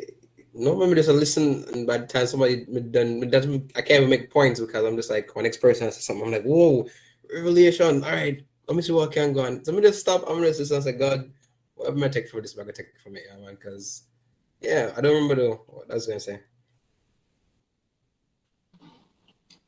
Yeah, well, I was going to say pivoted off of a point that you made earlier, Geraldine, about hiding God's word in your heart. When we talk about practical, that is very practical, and I'll tell you how practical it was. There was a prolonged season in my life where it was just God, I didn't know what you were doing. Um, and it was during that moment, those continuous moments of turmoil, that I learned to fall in love with the Word of God. Matthew would ask me from time to time, how is it that you're able to, say that verse like it just, like as you make it up? It's because in my time of hurt, those verses became my best friends. In my moments of hurt, those were the first things that came. I read them so many times that they were just imprinted on my brain.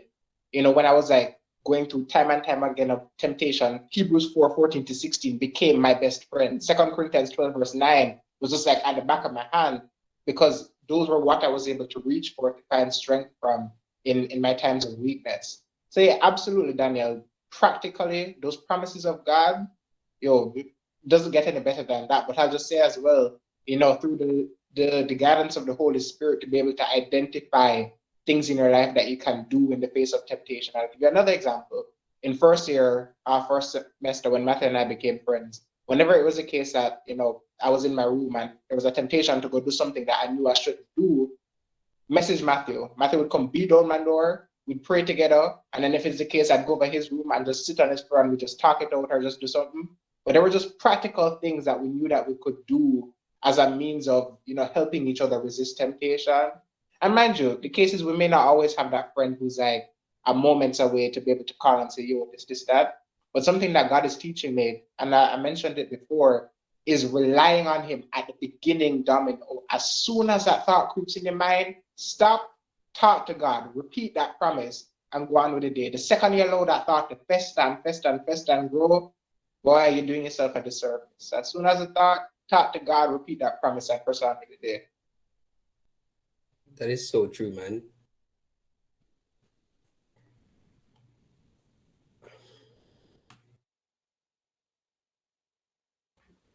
Yeah. All right. Anybody else have any other thoughts before we move on?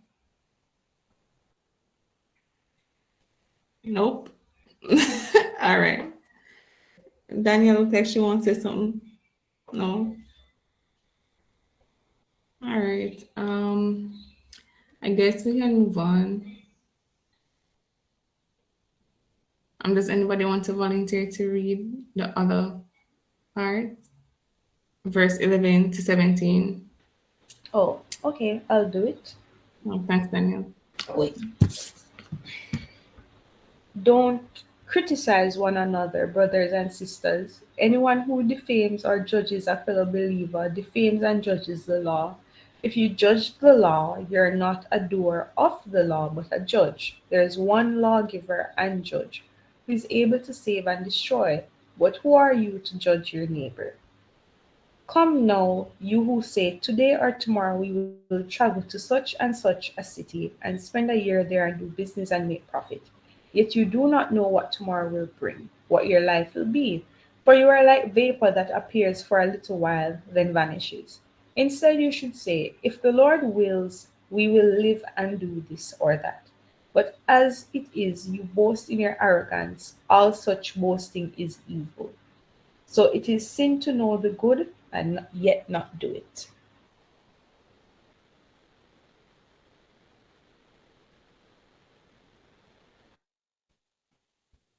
Guys, who not feel say the most savage out of all of these writers of the Bible? Me feel say, yo, James Savage, Like he's savage, man. I mean, you never have much time for write, so I'm just a fit, make sure I'm just quick. And also, being Jesus is better, I'm kind of live with him, know him stay, so get probably blunt and to the point also. Mary and Joseph did something special with them. I don't know is what.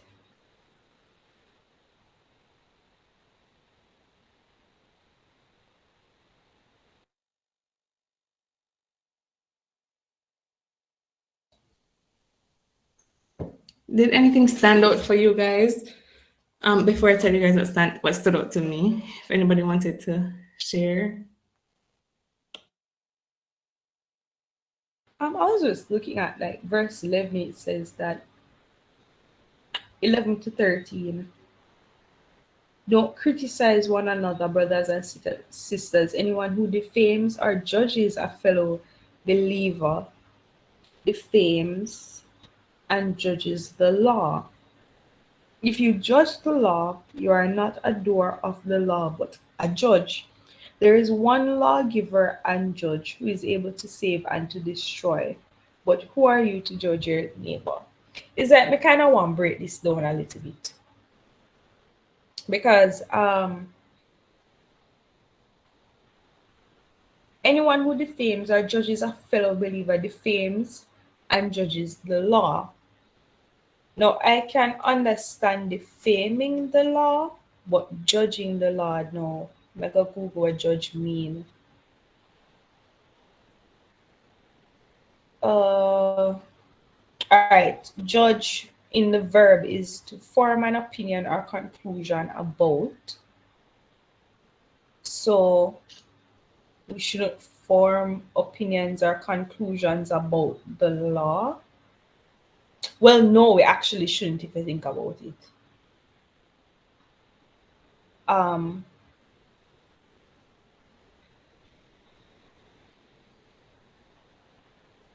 but it's like me, I said to myself, say, like, yeah, the person I want believer, but who said them a follow a law? So when me criticize them, like, how would I be judging the law if they aren't doing the law? Or is it saying that none of that is up to me to decide?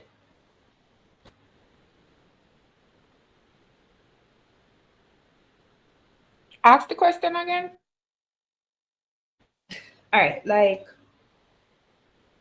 two things. I understand defaming the law is like you're talking bad about it, you call it all kind of things. I get where that's wrong, but like judging the law, no, to form an opinion about the law, that part. And then is like it says anyone who defames or judges a fellow believer defames and judges the law. Now, one more understand judging the law. I want to understand that. And the other thing is like, what if that fellow believer isn't doing the law? Would that be still judging them? Or is it would only be if it's in regard to the law?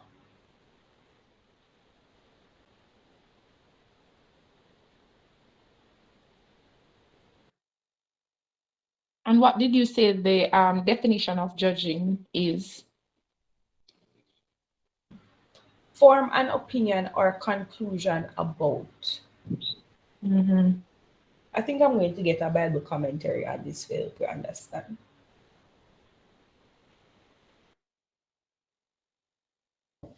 Sorry, Daniel, I got disconnected a while ago. You can repeat, please, just like in a short way, please.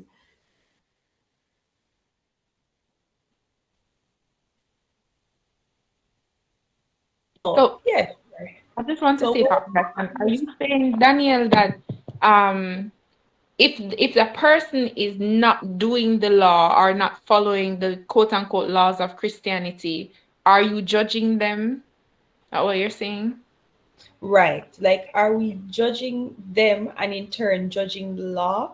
And what, yes, judging means to form an opinion or conclusion about.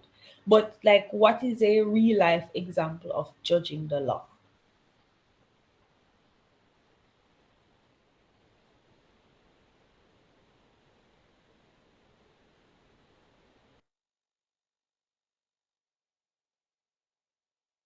I can only say one thing. I'm wondering it has to do with asking for discernment.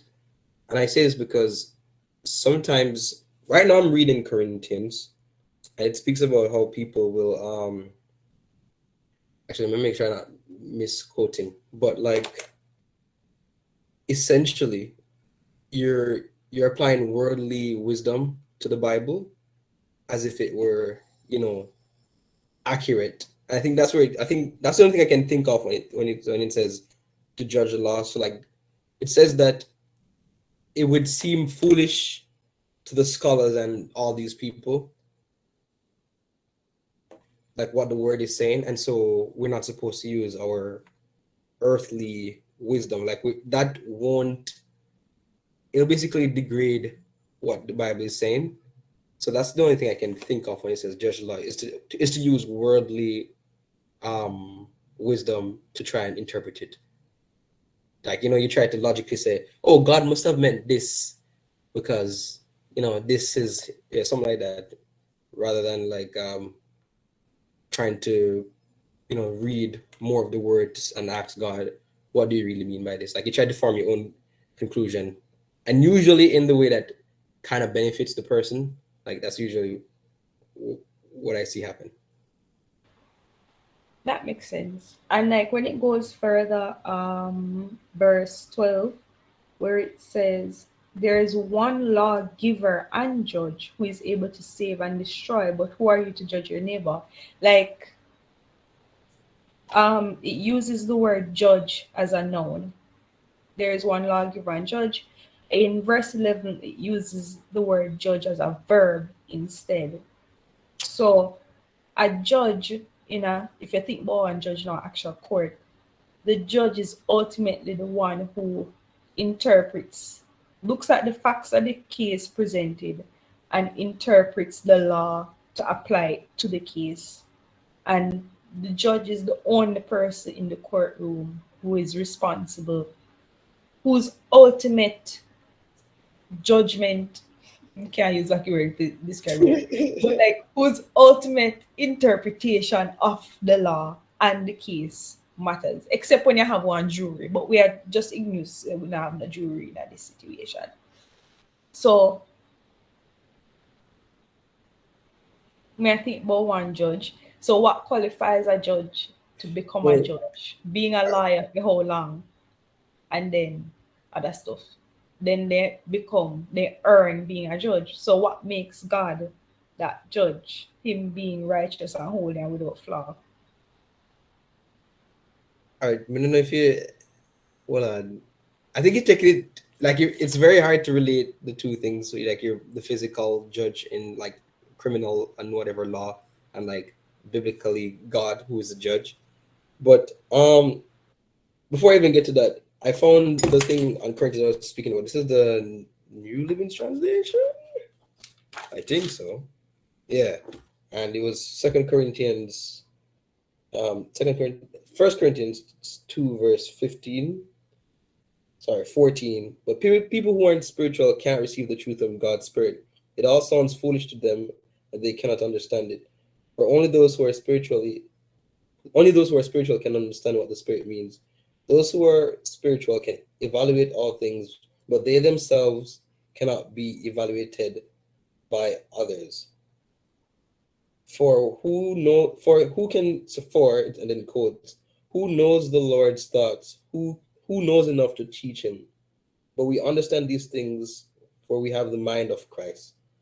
So it's like it was very specific in saying that we don't really ourselves, we don't actually understand, but it's by having the mind of like God. Like it's not our own understanding that we get, but it's rather like God gives us his understanding. Like we're basically able to understand his word. And so going back to what you said about the judge thing, I was reading it alongside with you. But your job is to be the law, not the judge whether it applies to you. All right, so was it that part that you were like very specific about, or is this like 11 into 12 or just 12 alone? Because it's like I kind of actually struggle with trying to break 11 into 12. And me feel like you have a right idea though, Joshua. Like my brain kind of work that way when me kind of relate things like that. But in God being the ultimate judge of all things, it says, but who are you to judge your neighbor? It's like we can't form a conclusion or opinion, like we can't form a conclusion about someone, because the truth is we really don't know them. At the end of the day, we never really are gonna know somebody's heart, but it's like God will. So what you say about discernment and having discernment with the word, with the law, the word, and everything, I think that makes sense. Because if you defame a person, you say something when not true about them. Yeah. So it's like if you have no understanding of the law and you say this person is a adulterous person, when you hardly have an understanding of what adultery is, you didn't only lie on the person, but you lied on the law because the person doesn't fit the description that the law outlined. You understand No, what I mean? I just explain this. kind of not really, because like, all right, this is where I'm getting at. So I think essentially it's like you're not supposed to pass judgment, right? Let's say in some event that something happens and they didn't act according to what God's word is saying. Like they sinned, right? I think you acknowledging that they have sinned is not judging them. But if you get to the point where you are now obviously dictating or saying something as like a final call, even if what they did was true according to the Bible, you know imparting your kind of your opinion on it or something. I think that's the judgment God is talking about, or the Bible is talking about, rather than um acknowledging that what they have done according to like through God's discernment is right or wrong. Like saying like how are we supposed to help each other if we can't say something is right or wrong? Like Brandon spoke earlier about if he had a temptation, he would speak to I don't remember who he said he spoke to, but he knew that in speaking to him they would discuss it and say it's you can tell that it's wrong because you have God's discernment. But let's say this guy comes to Brandon and say, yeah, this and that because you're having these temptations or you're committing this sin. I think that's the line that it was trying to differentiate. So that's my take on it. If anybody else want to try, yeah. Yeah. Looked at that. Oh, okay. That answers put in the chat. All right. I feel like I'm going to forget if I read through all of that, so I'll just make my comment and then read that as well. So here's my line of reasoning through it, right?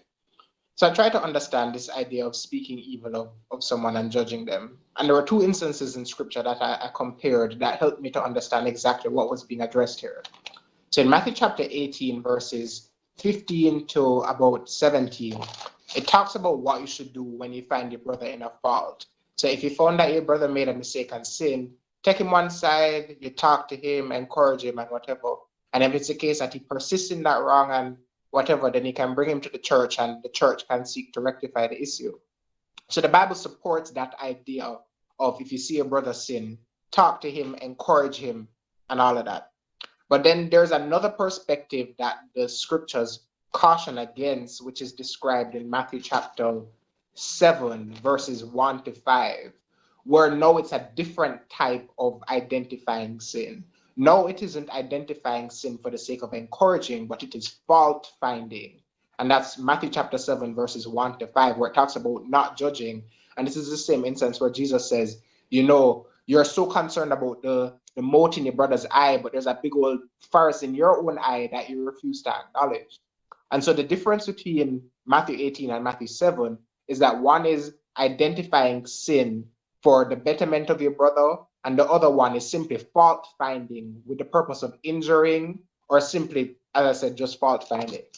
And so when I look at James chapter 5 now and look at verse 11, I see very clearly that it's describing what's being discussed in Matthew chapter 7, this idea of fault finding and criticizing for the point of injuring one's brother.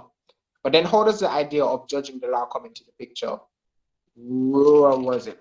In Romans, it describes the law of God being like a mirror that helps to identify our sin. And the purpose of that mirror is to lead us to grace. It would be purposeless to have a mirror that shows you the spots on your faces if you don't have something to wipe it off. So the law of God acts like that mirror to identify sin and then leads us to grace to wipe it off. If I misapply or misconstrue that idea of the law, I'm speaking evil of the law. What do I mean by that? If I simply use the law as a means of criticizing and injuring as opposed to the means to leading somebody to grace, then naturally I am speaking evil of or judging or mischaracterizing the law of God.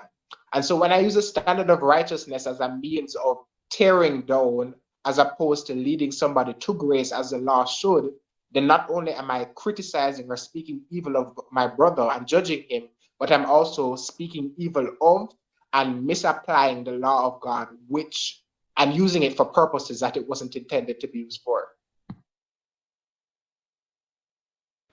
Brandon, you said what I was thinking with, like, if you misuse the law on the person, then it's like, that's why me say it's like, yeah, tell one lie upon the law because it never says it. Like you say it in a better words than what me have. My brain work, like like one Rubik's Cube where you try to put the pieces together. Yeah, in response to Matthew, for an example. So, let's say I caught you lying, right? The biblical approach, according to the law of God, is using the standard of righteousness. So the Bible says, don't lie. On that premise, I approach you and say, yo, Matthew, Bible, and we use that as a means to approaching God for grace and rectifying the issue. The flip side, what Matthew 7 says is wrong, is using that same standard of righteousness, the Bible saying don't lie, and using that as a means of tearing down and not directing you to grace, but simply fault finding and tearing down.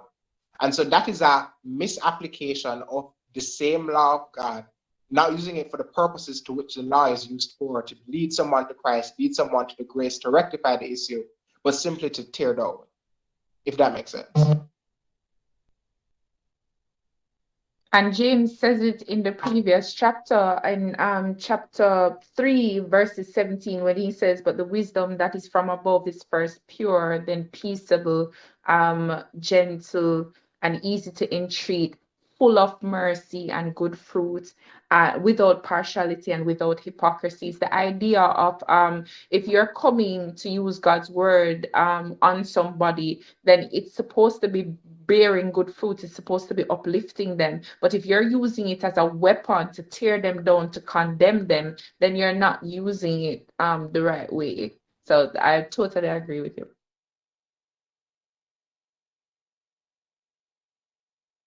Could we also say it's like when you misuse scripture to bring down somebody? Because sometimes, like you use the scripture and it not wrong, but it's like the intention behind it isn't the right intention. So it's kind of like me I try to think one common Bible verse so people misinterpret. Come as you Women of the are. preach. Oh, woman not to preach. Come as you are. Come on, the art ankle isn't there. uh, People use it. People tend to use "come as you are" to justify certain things when not proper. So Yeah, when them come to church and yeah, most interesting things, them say, listen, God said, come as you are. Like, I mean, okay. You never yeah, think to me like if you dress like that, but cool. exactly like what you said, Joshua. Like if somebody really, I try to think what else people like really Another misinterpret. common one. This I remember this one from high school. This guy never went to church anytime at all. But we were just having a conversation, and for whatever reason, the conversation about the LGBTQIA plus community came into the conversation. And my guy never go to church in his life, in a start quote Leviticus and what Leviticus said from what Leviticus never said, and all kind of things. And he was simply quoting these as a means to say, yo, these people are going to burn up and die, and they're horrible people. And that was the end of that conversation. So I guess that describes the idea of using the Bible simply to tear down, and that being the end of the statement and not leading someone to grace or to, encourage or to build up.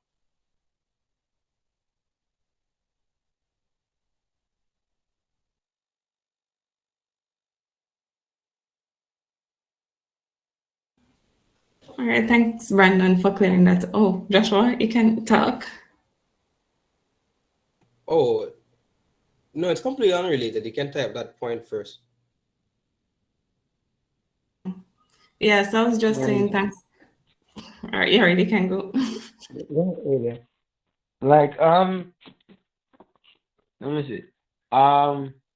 Yeah, kind of like what Brendan would say, because is that yo, say if you fruity, you can't go heaven, you know.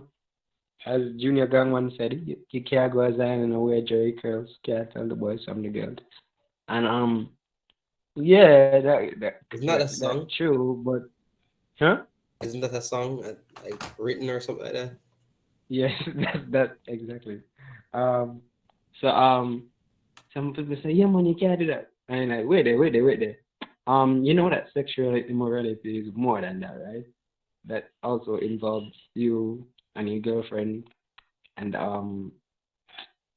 you and the porn and also like a bag of things. You're not safe and you commit adultery. Like I'm I was in this group chat and like this video like Steve Harvey and his wife and I know he jokingly said it, but he say, yo, something about married woman, and I'm like, what?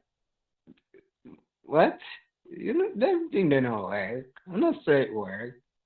That's not. I'm not saying it work, but I like it's much deeper than you know them make things up for me, and like even when them when somebody will say, oh, the Bible say, yo, you're supposed to kill them. And I'm like, hold up. Firstly, where is that? Secondly, it also said people who like disobey their parents. So and liars and so like context. Read, you see me? Like there's a lot of stuff people take out context and it's very, very interesting.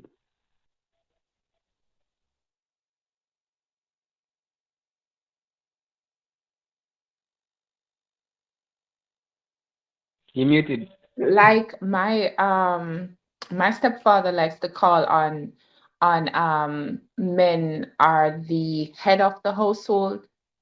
He loves to batter that into anybody. And I remember saying to him that, my grandfather was one of the most respected men I know, and he has never said that. And I've never heard him beat up in chest and say, man is the head of the household, so you have to respect me, because it's not that we don't try to respect you, but you have to carry yourself a certain way as well. We're not trying to take respect from you, but I feel like if you have to get up and shout it, then something not right. You know what I mean? Like, what are you doing to shine with that respect? And that's something that sticks out in me as well, when men love to come through and just say, yeah, me are the man of the household, but read the rest of it. He said that you must submit yourself to your husband under God, so me not gonna follow you to hell just because you're the quote unquote man of the household. So yeah, that's another one. Look how we had a whole conversation about plans and the future and everything, and look how these verses just come right round, come re-emphasize and reiterate what we were saying. It says, now listen, you say today or tomorrow I will go to this or that city, spend a year there, carry on businesses and make money. Why you do not even know what will happen tomorrow? What is your life? You are a mist that appears for a little while and then vanishes. Instead, you ought to say, if it is the Lord's will, we will live and do this or that. As it is, you boast in your arrogant scheme. All such boasting is evil. Now, remember earlier he spoke about, he said that God resists the proud, and I feel like he comes back and uses the word arrogant here. Let me see what Brandon, do you have your King James version? What word is used in verse 16? It says, but now you rejoice in your boastings. So it uses the word boastings.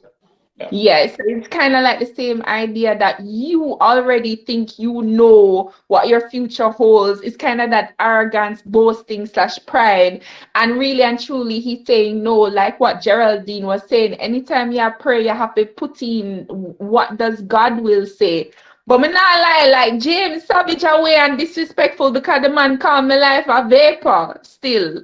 Like, like the man I say, oh, you're like mist, you're like a vapor. And really and truly, that is exactly what we are. When you think about it, we go so crazy about our life and what we are gonna wear, where we are gonna work, how much money we are gonna make, what we are gonna do with the future, and so on. When really and truly, if we just submit ourselves to God and humble ourselves to God, we will understand that what the Bible verse that speaks of the lilies, look at the lilies that he makes so beautiful, then why wouldn't he take care of us? If he feeds the birds, then why wouldn't he feed us and take care of us? And all we have to say is, Lord, whatever your will is, lead me to that and give me the strength to live out your will. So I really love how we had that whole discussion, and then it comes right back to these last few verses that reminds of us of that.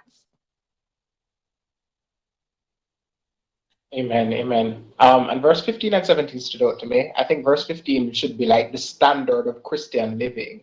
that before you ask, do anything, the response is, if the Lord will, I shall live, or do this or that. And that's the answer. Not Brandon wants that, but simply, whatever God's will, that's where I'm headed. And then I think verse 17 as well. Yeah, Oh, I was just saying that sometimes people like abuse it too. Like I used to abuse it too. Like when UCCF had camp and they're like, so yeah, you're going to camp? Instead of saying no, I just said, God willing, you know? yeah. Like when they don't want to know, you just say, if the Lord wills, God willing. I ended up going, so I guess God did will. But and I ended up getting baptized. But yeah, sometimes you just, like somebody has, yeah, you can do something. I say, I'll see what I can do. God willing, we'll see. And really, you mean no? But when you think about it, really, when we approach life this way, a lot of the hardships that we inflict upon ourselves, we could avoid. A lot of the challenges that we inflict upon ourselves, we could circumvent them if we simply live like this, where it's like, yo, God, wherever your will would have me go, I want to go that way.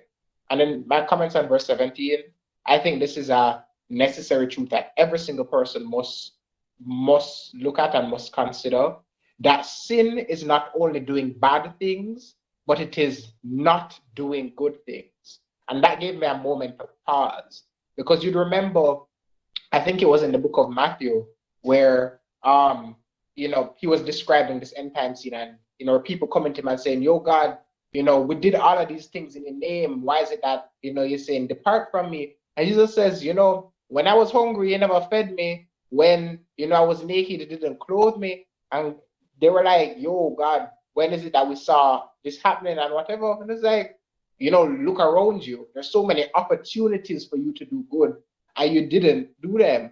In other words, Jesus was saying, the premise on which I'm saying depart from me is the fact that you weren't accountable for the opportunities that you had to do good. And I think that's something, as I said, everybody needs to consider, because sometimes you become hyper-focused on looking at the commandments like a checklist. All right, I'm not lying, I'm not stealing, I'm not taking God's name in vain. But are you doing the good? Are you showing love to your neighbor? Are you, where you have opportunity, doing good to others? Because you will very much be held accountable, not just for the sins that are listed in the commandments, however you want to think about it, but the opportunities that you did not.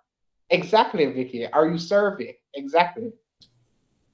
I have a question about like that, like in terms of, and this might sound weird, but are you supposed to take? I don't even know if they're all opportunities. I was gonna say, are you supposed to take all opportunities? But this is what I mean.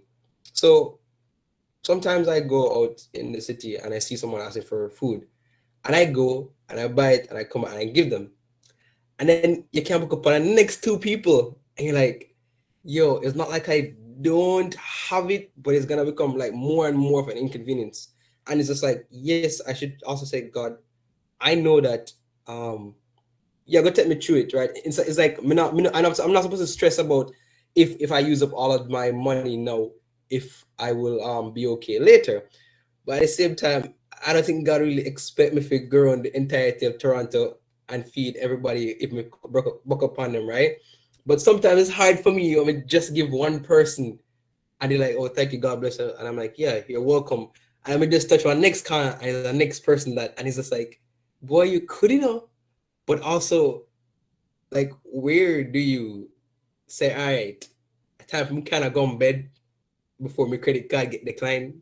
It's like, and it bothers me sometimes, because sometimes I don't know if walking away is me not, taking this opportunity to show someone like godly kindness. Yeah, I think verse 15 answers the question to that again, where wherever God's will leads, you go. And that doesn't mean that every opportunity is an opportunity for you. So, for example, there are several times that Paul discussed in his letters to the different churches where God directed him in his best interest not to go to a certain place, but rather to send either Timothy or one of his other, fellow apostles, or those who served with him in the Lord. And so, as I said, as God directs and leads, and the more that we learn to submit to his voice and are able to identify his voice, and he leads us to the opportunities that he'd have us to take up and to, serve best in. I see. And one of my favorite quotes that I learned from this program that I love to watch called Better Together, it says not every good thing is a God thing. And what she's basically saying is that not because this is something good that you would want to do, mean it's something God called you to do. And Joyce Meyer used that. She said that when she just started her ministry, she used to say yes to everything. And then it realized that it was causing her ministry to actually suffer. And when she spoke to God about it, she heard God tell her that that's because I didn't call you to answer all of these calls. So you have to pray on it. And you have to remember, Joshua, God knows your heart. You understand? Like God knows our heart. God knows that, Lord, it's not that I wouldn't want to help this person, but we really have to be wise about it. You gave us wisdom, you gave us grace. I mean, say if me spend out the whole of my credit card to help every single homeless person, then what am I doing? You understand? So you try to help who your heart lead you for help.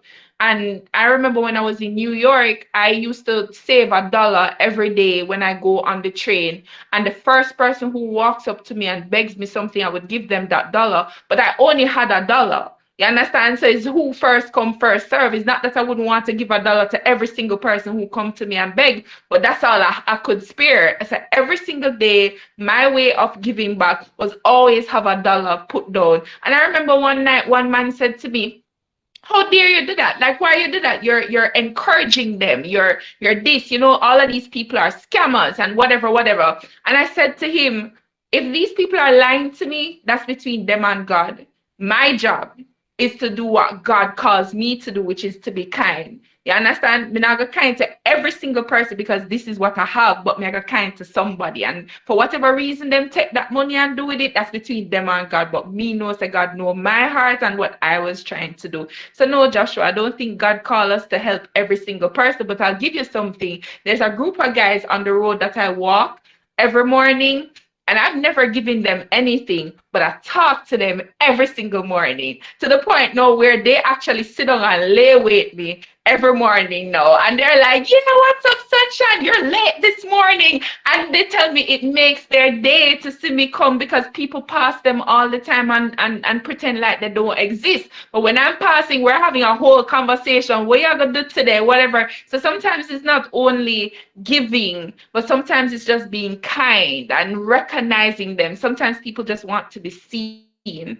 So, this what your heart leads you to do. Yeah, that's you're right. Thank you for that. Yeah, God actually don't want us to do anything at the expense of ourselves in any way. Missy Brandon a cocky head. Because I was thinking of it too. I'm like, I mean, the first person on McGee is still like, I'm like, sometimes me I run go to class and a brother just stop me and them balls to them hungry. I'm just buy one wicked burger I go eat before class, And I'm like, John, no, this person like, them come to me, like they're very specific about it. If we really dodge this person just because we said we didn't actually really want to enjoy this burger and we can see them really come to me about that, then it's just like, yeah, it's an inconvenience, but it's like, all right, cool. It's not like at the end of the world.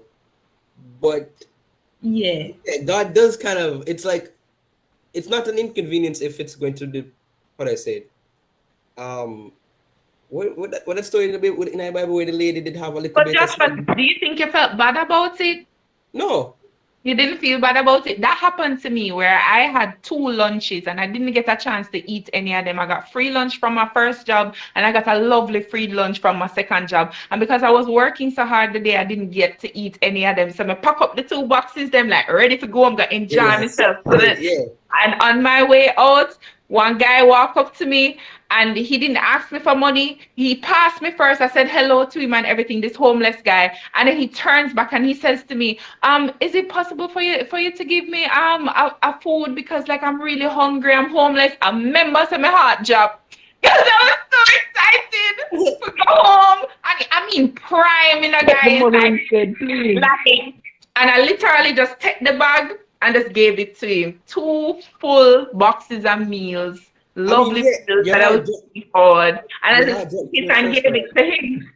And Yeah, I your heart felt jumped. much better when I went home than if I had said no to him. Yeah, that's I what I felt mean. much better. But it's still an inconvenience. Like she was saying, God doesn't want us. Like you go Yeah, it experience might be inconvenience. I don't, inconvenient in the I, moment, but it's like, you know, go starve you and kill you. If yeah, God don't want we do anything, we're going like be that bad. We're absolutely not to it. It's like I was watching this thing about tithing, and a lady commented that her church taught her such bad, like a bad, really bad lesson about tithing, and she tithes so till she can't pay her rent and can't live nowhere. Yeah, that I would think that's out of the intention, like that God would want. Right. So it's like we cannot take every opportunity, but and it's like God doesn't expect us to, I don't think, and He wouldn't like us to. He really don't want to feed the whole of Toronto and then you're in a debt and then they can't take away your house or your car and embarrass you. No. Brave while I just like the way you worded it, Daniel, I don't like the way you worded it because I do think that God puts us to the extreme sometimes to kind of like, do that test of yeah. faith. Sometimes, like He does that, like He will make you do things, and you're like, I have no idea how this is gonna work out, but God may trust you. But it comes down to God knowing your heart. As I said, it really comes down to God knowing your heart. I can't say I don't have time to go to Western Union to send off my tithes. I don't. So what I do is send my money to my mother, and then my mother sends it to my pastor in Jamaica.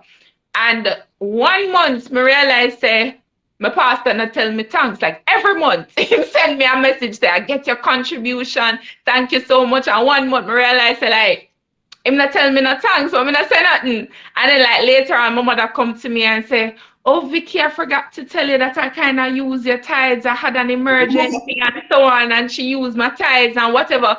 I remember say me tell you say, like me never feel no way about it. I don't know why. Like in my mind, I'm like, me not feel say that right. But it's almost like God gave me a comfort to say, you did your part. You know your tithe send. You understand?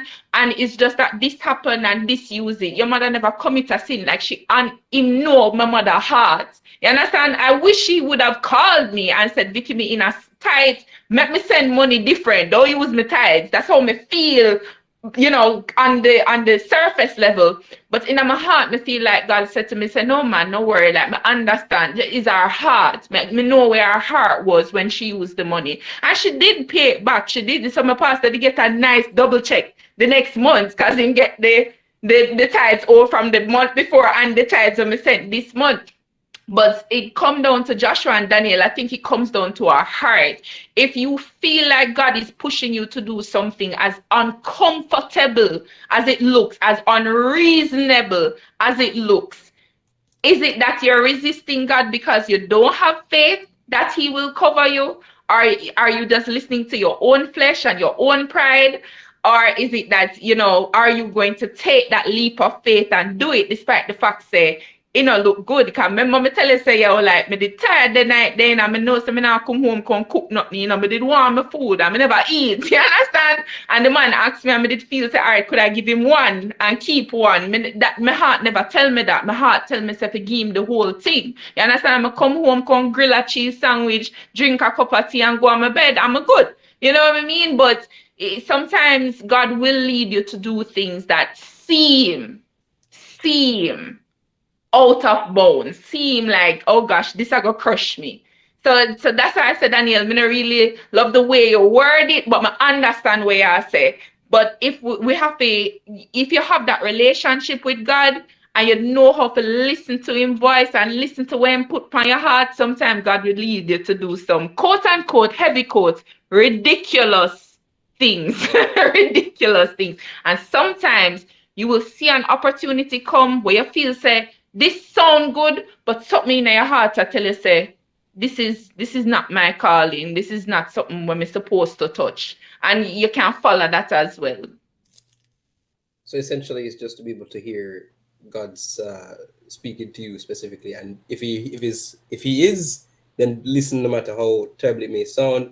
But if I know him, and if it's a good thing, love it. Yeah. Turn. If me feel say me have to dodge people finna share my burger, then that says something to me. Say no, me not like that. You know what I mean? Like me not feel something supposed to dodge you. But if I go walk the street and it sometimes the man just not there, he's not there, and you're like, thank you, Lord, me never have to share my burger today. You know what I mean? But God know my heart, you understand? I have a security guard at my workplace. Every day when me I sweep, me ask him, me say, do you want me to sweep out your office? And every single day him say no to me, me say, thank you, Lord. Because I don't want to sweep the office. I don't want to sweep him office. But you know, my heart says to ask him, and that way he can never say I've never asked. You know what I mean? So it's kind of like that. If you try to dodge the man just finna share your burger, then is that a quote unquote Christian thing to do? But if God knows a boy I'm hungry, then who knows? The man might go on somewhere else, go and beg somebody else, and God knows him not did it. You understand? So discernment, in my opinion, it comes down to discernment. Yeah. Yeah, and I mean that's true because God now got ultimate, like even if it seems kind of hard bad, like you give away two food, supposedly go home and no bread and no cheese, never did it. Like it's not, God now gonna put you in a situation to do something that's like to your ultimate detriment. Like even if like it might be a minor inconvenience because you had the two food, and you could have just go home, microwave, eat, and you feel fine. But it's like it did little bit inconvenient because now you have to go make a cheese sandwich and probably wash it, pack them out, all of them something there. But if God never there go set you up to go home and starve, no, he wouldn't. No, he wouldn't do that. Quick comment, like I'm fully here, like half away in sleep, and Matthew, is that you? yeah, hi. Yeah, fully drop asleep, but then and I heard Vicky talking like I wake up like anyways. So yeah, regarding the not to your detriment thing, didn't Jesus say something about like being willing to lay down your life for your friends or something like that, just like how he laid down his life for us?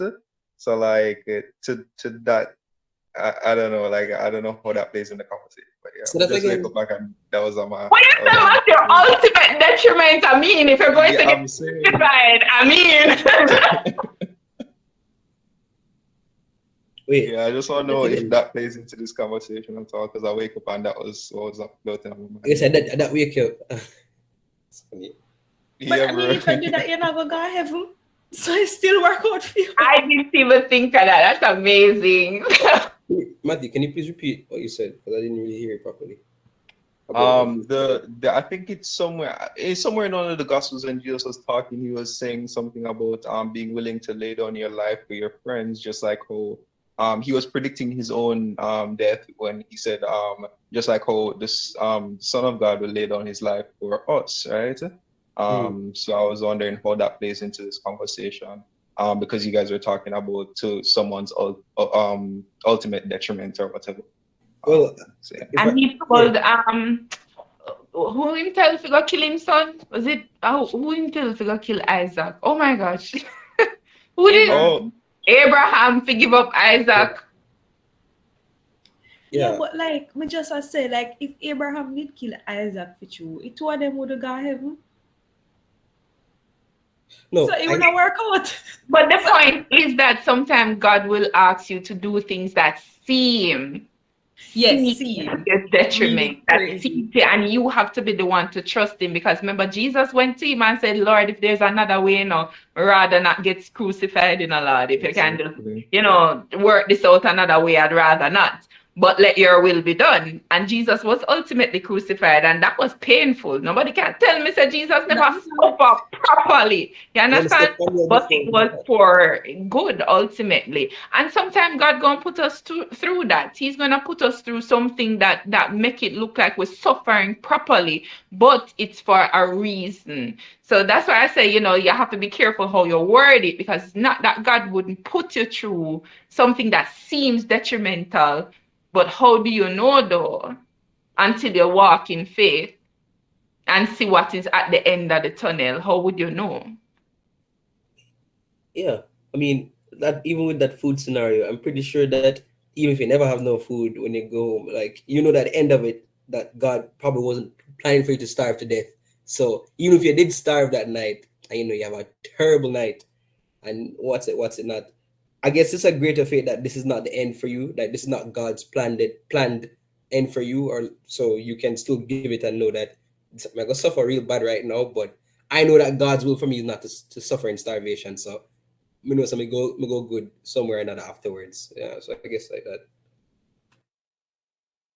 And also just like imagine, okay, that would be one night for Vicky, but imagine like how many nights the homeless guy is starving, don't have no food, you get me? So like yeah, it's always like I was thinking about the other person as well. So how much worse their situation is.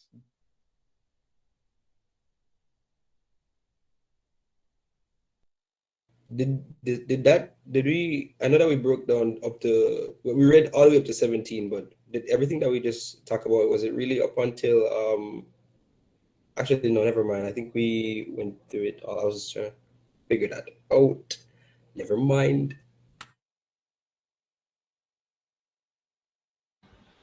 People sleep is upon me. It is. So, any final comments or questions, guys, as we prepare to wrap up?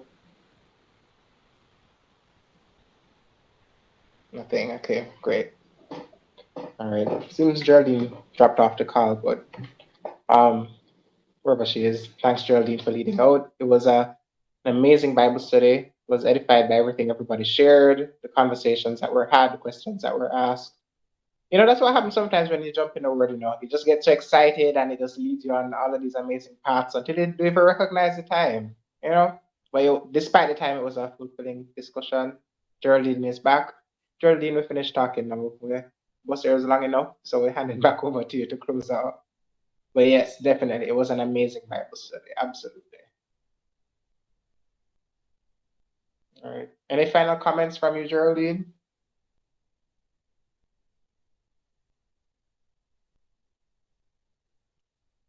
What if we make her fall asleep? Oh boy. All right. So we'll prepare to pray now to close up. So anybody would like to volunteer to do a prayer chorus, and then someone can pray to close.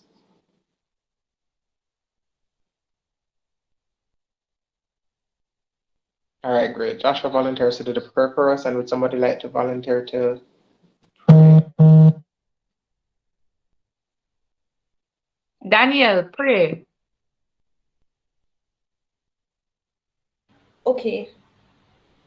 Great. All right, and then afterwards, guys, don't leave just yet. I know it's kind of late, but we just want to pray over the prayer requests that were sent. So after the closing prayers, then we're just going to do one more prayer. Yeah.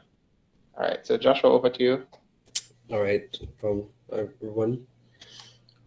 I'm just gonna lead some. Lord, prepare me.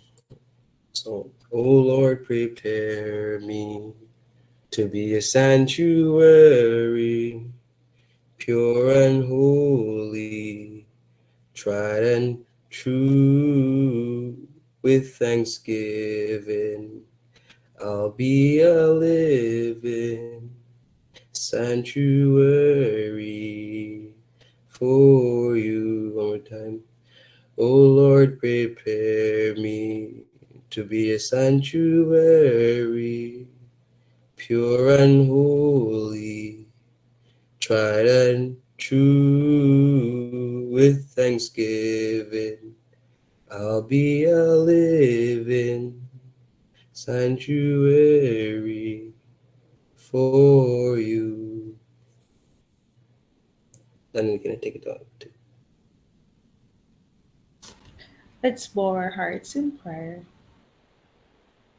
Dear righteous and heavenly Father, I thank you for giving us today. I thank you for everything that you have given to us, Lord, even the things that we don't think about, the small mercies that we get every single day, your grace, your love, your loving kindness. Everything about you is great, Lord, and you're worthy to be praised.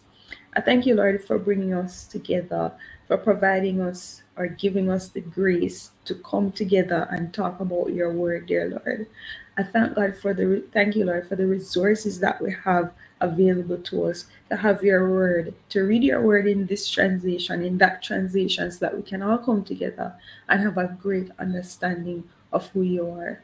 I pray, Lord, that you'll remove any pride from us that is preventing us from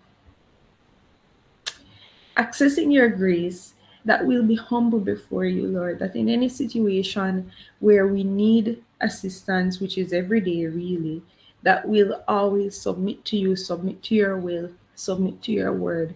As Christians, Lord, we have submitted our lives to you, but sometimes we like to keep control of some areas of our lives.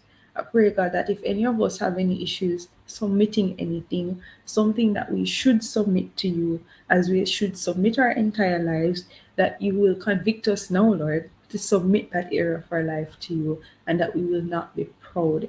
I pray, God, that we will live together as brothers and sisters, that we will come together always to pray, to worship you, and to study your word, dear God. I thank you for work in progress.